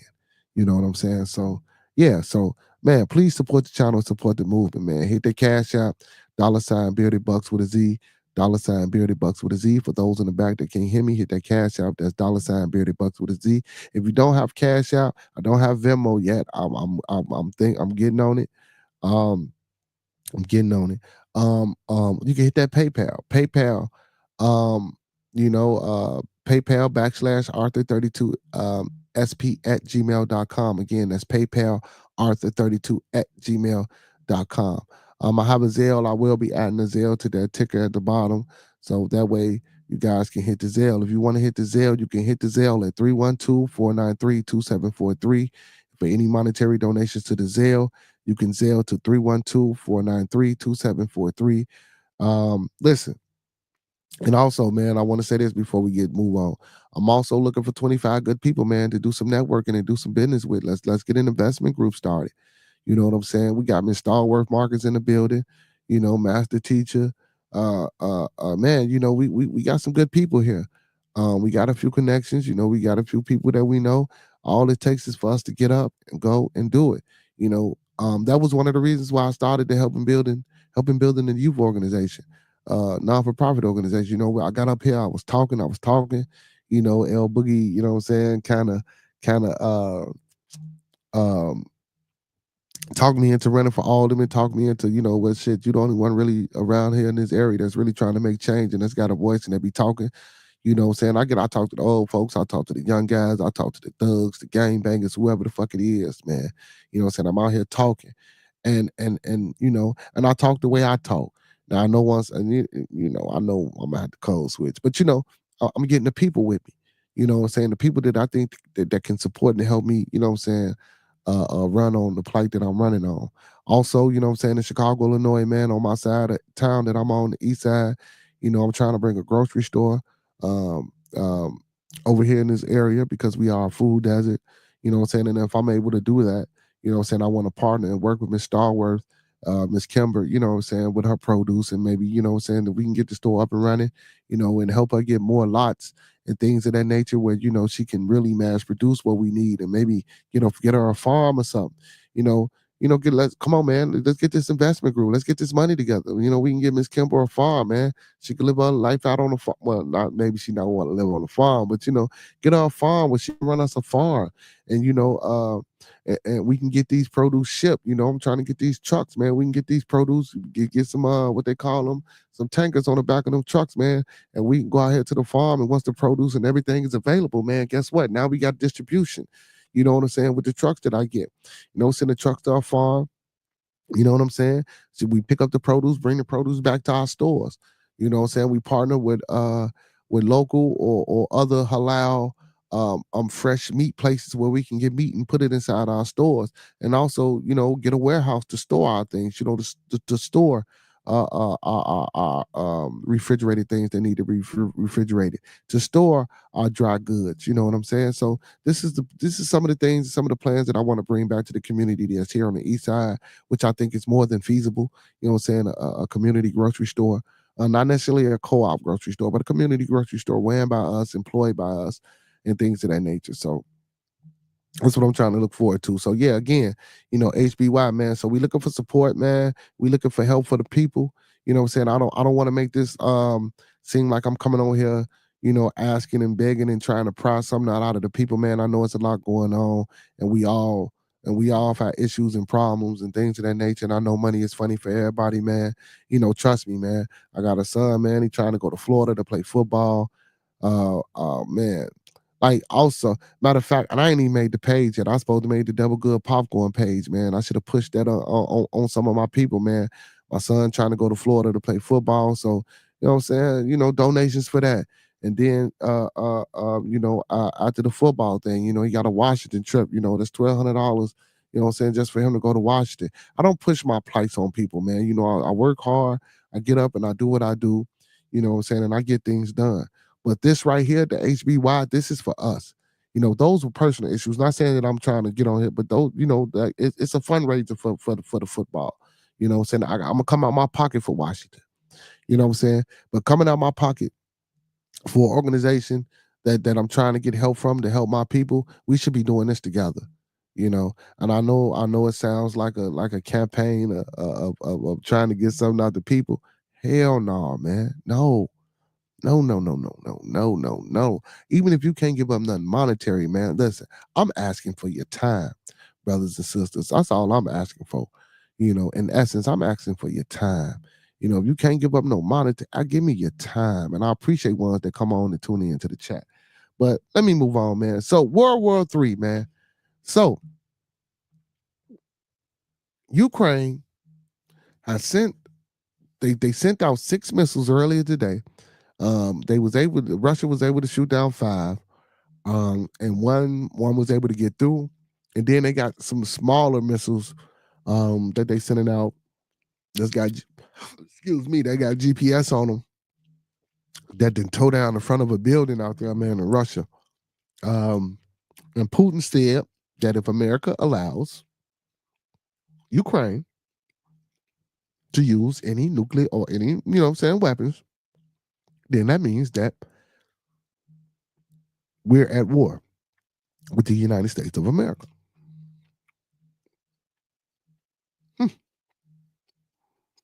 Let's see. World War III fears. Matter of fact, what I'm going to do, I'm just going to read the titles and we can get into it. World War III fears hit all-time high as Zelensky chilling 5 world brag to Putin is revealed. Trump allies warn Biden risking World War III by authorizing long-range missiles in Ukraine. So what happened is, and here it goes. So what they trying to say, this is the narrative I believe they trying to push. They trying to say that Biden and everybody with this side of this administration until he take office in January. They trying to sabotage this administration. But then again, I mean that's not even smart, because why would you sabotage an administration and push us into World War III? Even when you get out of office, you're still going to be part of this war, no matter where you at. You know what I'm saying? Like if it's gonna be a war, it's gonna be a war, whether you're in office or whether you're not in office. So I don't like the fact that they saying that Biden and them is trying to sabotage and push a World War III. As soon as they get out of office, they're gonna leave it on Trump. You know what I'm saying? And I don't know if Putin and Trump has had any interaction since then. Because I'm pretty sure Putin, no, Trump didn't get a decree for the or the okay, or the authorization for those United States missiles that Ukraine used to be launched. It had to be the Biden or administration. So they trying to say that they trying to they setting Trump up.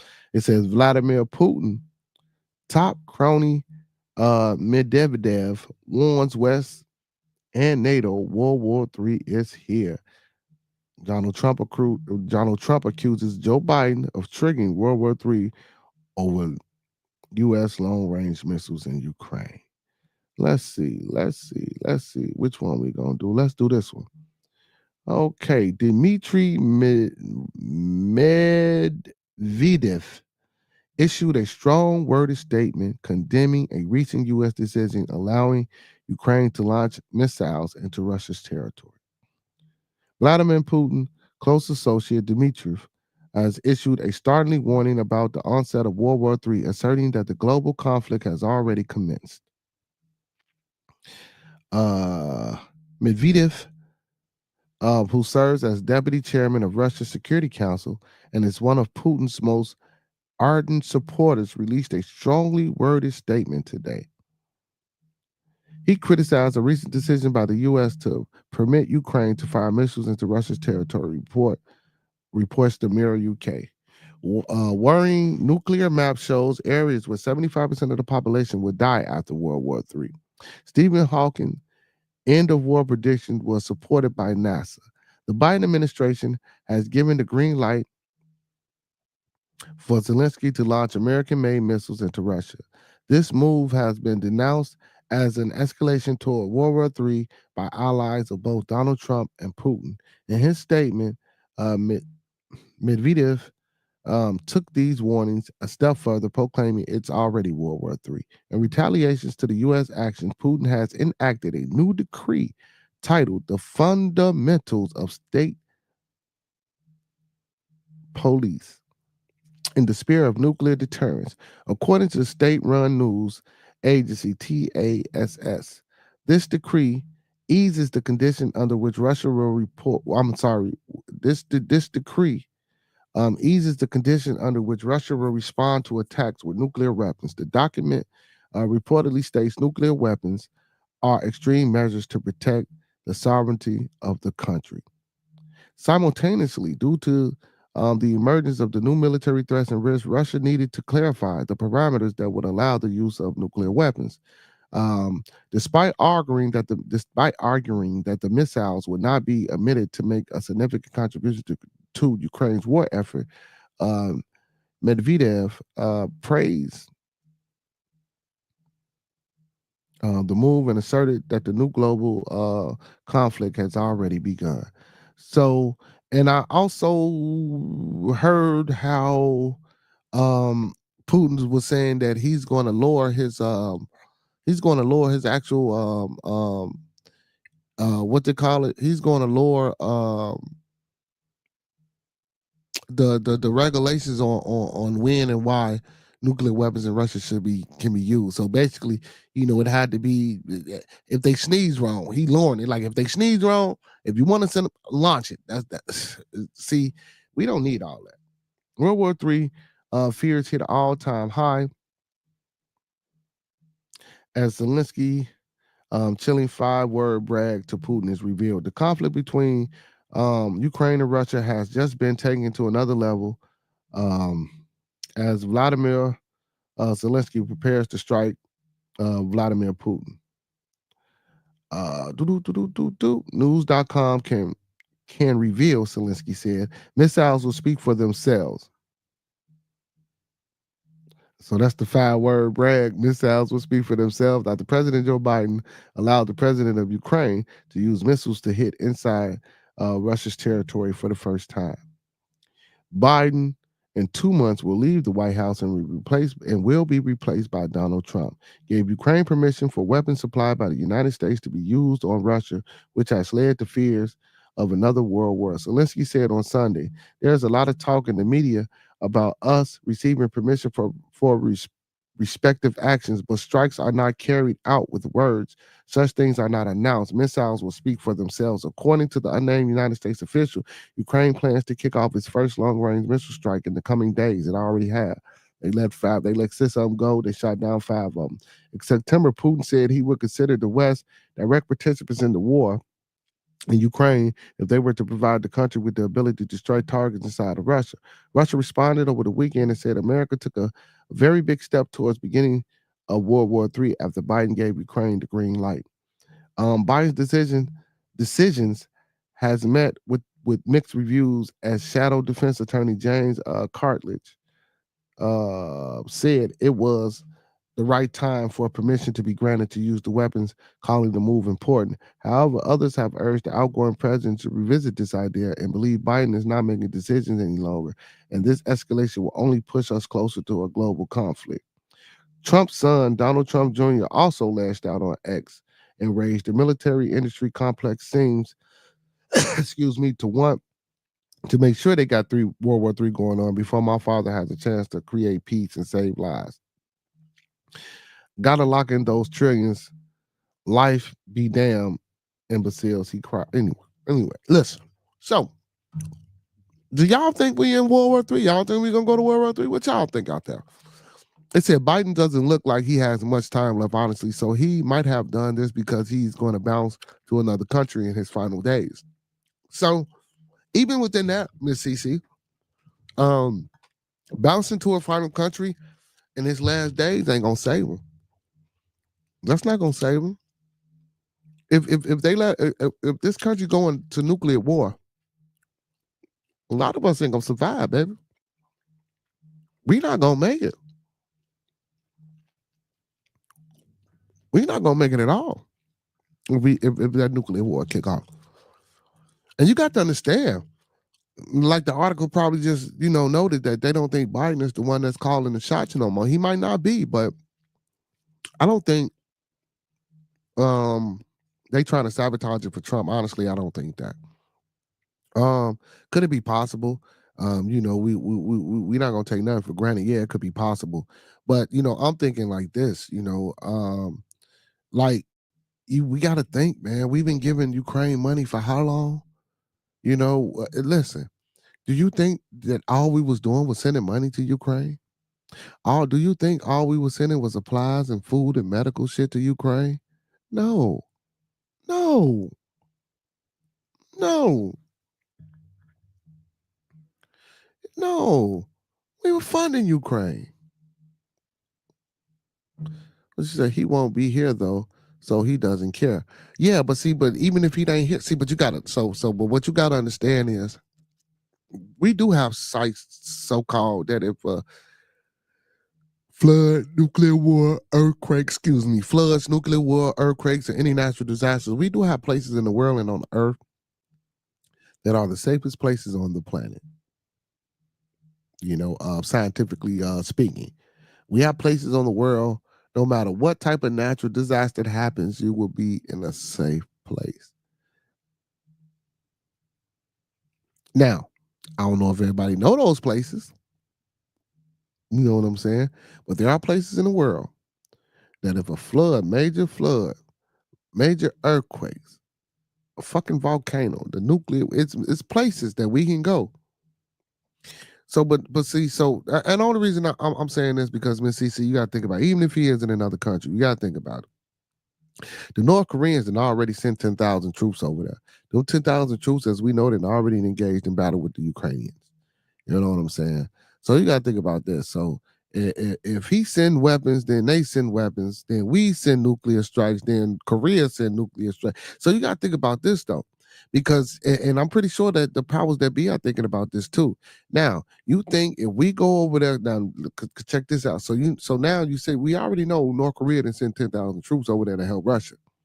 So if Ukraine starts sending nuclear missiles to Russia, and Russia want to claim war on us, what do you think the United States of America doing? First thing I would be doing, should I have 100 missiles aimed at North Korea? I have 100 nuclear missiles aimed at Russia. You know what I'm saying? And then let's not talk about China. Let's not talk about China. Forgot about their nuclear weapons and who they allied with. You know, and then let's not talk about the Israelis and the Palestinian war with Hamas and shit that's still going on. Guess what? The Israel they got nuclear weapons. Don't forget about, excuse me, Iran and Iraq.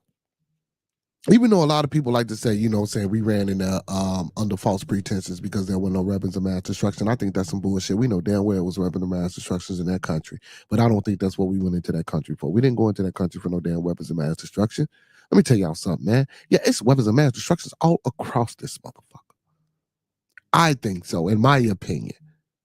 You got to think about it, man. We're an advanced civilization. We're an advanced race of people. So you think that the United States of America, Russia, and China and North Korea are the only people in Israel or Jerusalem is the only people with nuclear weapons? No. Then you got to think about it, man. These things go off with satellites, and these things are ran by motherfuckers whose brains probably ain't bigger than a damn peanut. So if I make that phone call and I tell a motherfucker to hit that button and we hit that button, guess what? Everything, I don't give what country you in. Because if we aimed everywhere and you ain't in one of them places that's deemed to be a safe spot, you out of there. And even if you do survive, guess what? The radiation gonna be so goddamn strong, you ain't gonna be able to procreate. Because if you procreate, what's gonna come out of the womb gonna die. I mean, you might get some people that survive, but what type of illness and sicknesses are we gonna have? You know, it's gonna be a dystopian. No, like we see all the movies. You know, I always ask them questions like about all them futuristic movies, Mad Max, Star Wars, and all that. You all ever wonder why that shit is so technologically advanced, but the freaking places look like fucking barren wastelands, nothing but desert, no trees, no fruit, no food, nothing that looks replenished. Everything is dry dirt, barren, mountains and shit. It's just like, ugh. You know what I'm saying? Living out of mechanical boxes, steel mechanical boxes that's got all the technology in the fucking world. But we live in, but it's an eyesore. Mad Max. Escape from LA.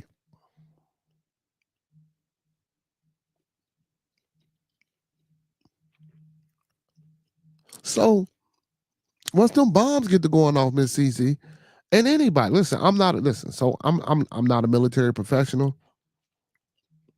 I'm not a nuclear physicist or scientist.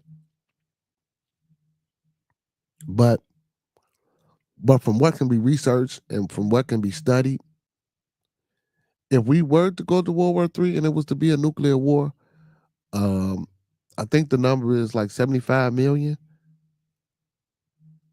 75 million people would not live.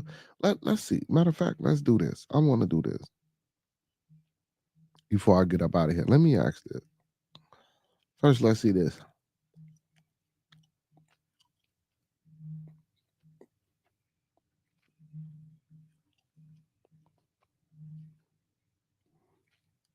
And even though these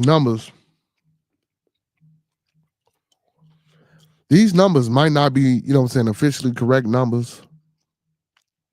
So as of November the 19th, 2024, the population of the United States, listen, I ain't no big math person, so we ain't finna do this, but I'm gonna read these numbers out to y'all.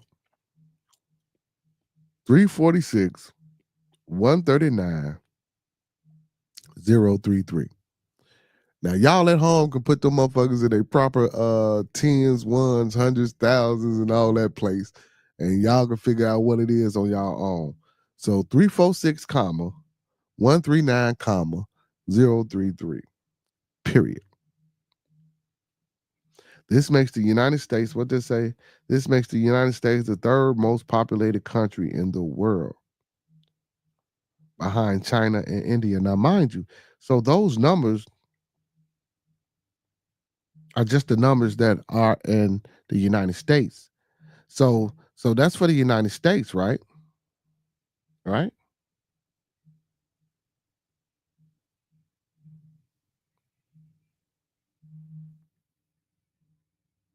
So those numbers are for the United States. And the population in South Korea is 51.71 million people. North Korea got 26.16 million people. See what I'm saying? Russia population is 143.8 million.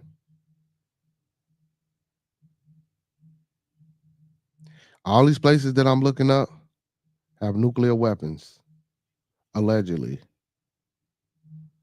I'm just gonna say allegedly.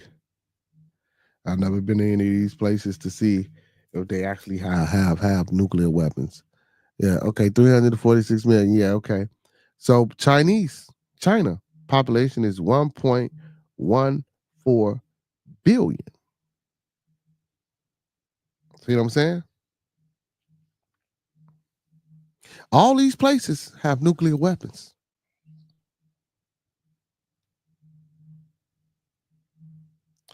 Iran, 89.17 million. See what I'm saying?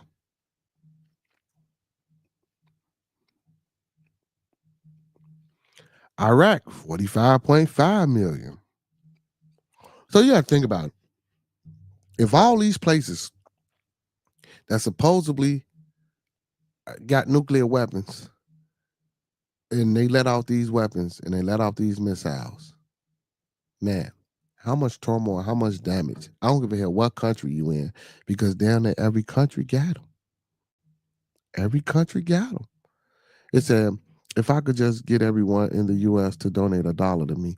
Well, hell, baby, if I can get everybody, listen, if I can get everybody to donate to the channel, man, and help the channel out, I have my $1 million building right now, and HBY be off the ground. I wouldn't need no federal funding and no state funding, because we'll fund ourselves and do what we need to do for us. You know what I'm saying? We'll start educating our own. Also just see some stuff about a black school, man. Listen, not Omar Johnson, but another school. I haven't gotten in deep and in depth about it. I know a little about the brother, and what he got going on. I'm not sure if I want to fully support it or fully promote it just yet. But again, Umar Johnson, man, he got something going on. Let's get like Umar. She said even 50 cent, even 50 cent per person would do. Shit, a quarter a person to do, you know. And that's another thing that be all over the plates. I mean, all over platforms, about how to get people to care and give a hell about our communities and donate and give back. I was just watching a young lady, man. She was saying that we spend $1 trillion. She was talking about literally after I got off the other day, man. She literally was talking about the same thing I was talking about. How we don't support, how we don't give up, how we don't do nothing for each other, but we expect a handout. We expect somebody to do it for us. That shit ain't gonna get it no more, man. It ain't gonna get it no more, man. It's time to wake up. It's time to make a change. It's time to change people. It's time to be different. It's time. It's time. It's time to do for ourselves, stand up and be great like I know we can be great. With that being said, man, that's my time. I appreciate everybody for tuning in. Don't forget, man, we go live every Monday through Thursday, 9 to 11, 9 p.m. Central, man. Don't forget to check your boy out on all social media platforms, man. That's TikTok, Twitch, Instagram, and Facebook. And when you get here, you know what to do. Like, comment, subscribe, thumb up the video, share the content, man. Big ups to everybody in the chat, man. Big ups to all my moderators. I got some of the best moderators in the world. You know what I'm saying? Also, man, again, hit that CASHAPP, man. $ Bearded Bucks with a Z, $ Bearded Bucks with a Z, $ Bearded Bucks with a Z, or hit that PayPal / Arthur32sp@gmail.com. Again, that's PayPal / Arthur32@gmail.com. 32sp@gmail.com. Zelle, the Zelle, you can Zelle at this number, 312-493-2743. All donations and all monetary donations are gladly accepted. If you want a receipt, I'll give you a receipt. Hell, and that's how I do it, family. Whatever you give me, I'll give you a receipt for it. You know what I'm saying? Let's start. See, this is how we work for each other. I'll give you a receipt for it. Let's do some tax write-offs. Let's help each other help each other. You know what I'm saying? I could put you down as a proprietor or investor in a company, or however we see. That's how we work together. That's how we network. That's how we build and create generational wealth and move things forward in our community. By doing things like that, by offering gestures like that, by showing people that those are some of the things that we can do to help each other, instead of me just asking y'all, well, give me. Not that I'm saying that that's what I do, you know. But listen, man, we can help each other. So in order to help each other, we got to start helping each other. You know what I'm saying? So with that being said, man, I'm going to end the show like I started the show. Let's keep everybody in our thoughts, prayers, views, and meditations. Again, let's keep everyone in our thoughts, prayer, views, and meditation. One last time, let's keep everyone in our thoughts, prayer, views, and meditation, man, because we all about peace, love, respect, motivation, and inspiration here on the Bearded Conversation channel. Man, I love y'all. Good night. Without y'all, like I tell y'all every night, man, without y'all, there wouldn't be no Bearded Conversation, man. Y'all the best out there, man. I got some of the best moderators. I got some of the best followers. I got some of the best viewers, man. I got the best co-hosts, man. I love y'all, man, and stay encouraging, man, and stay deplorable, man, and stay fighting the good fight. Stay convicted, stay committed. Guess what? We gonna win. We gonna win. Trust and believe. We gonna win. So with that being said, man, all superheroes done wear capes, but they still need their theme music. So to all my superheroes, to all my beautiful people, and to all my Beardonians, man, it's time for that beautiful theme music. Y'all know what it is. Hit it. Yeah, we coming off the block. Hey, I'm gonna have to change that. Hit it. Yeah. What up, Lan? Yeah. Hey, big ups to you, Miss CC, man. Thank you, sweetheart, man. Make sure you enjoy the rest of your night, too. And we got to get you on this panel, Miss CC, to come out here and conversate with me. I know you know how to hit that link. The world's greatest broadcasting lab, and they love it, but don't judge it. One day, I know you're going to come on. Bearded Conversation, homie, tap in. Why you hating? You already know we locked in the world's greatest. Hey, man, shout out to L Boogie, man, for producing the track. And big ups to Demond Duchamp. Make sure y'all go check him out on all music streaming platforms, man. Demond_Duchamp.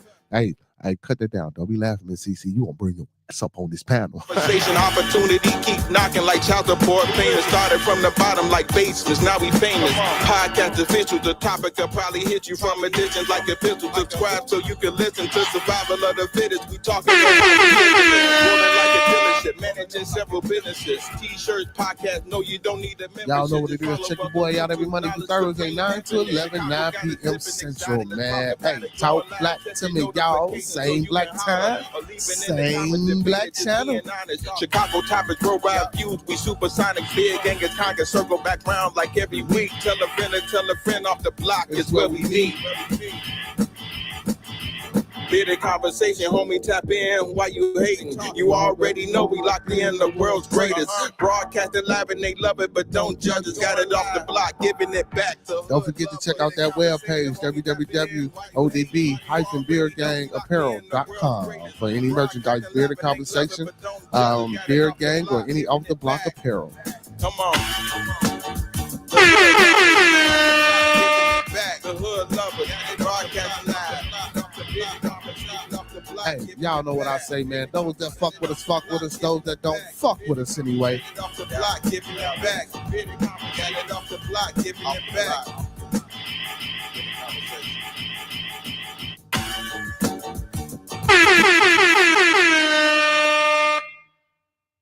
Y'all know how I like to do, man. Listen, um, great show tonight, man. I appreciate everybody for tuning in, man. Hit that like button, share the content. But man, when we meet, man, may we always meet on the level. And once we're in each other's presence, may we always be humble and plumb. And when we leave each other's presence, may we always part on the square.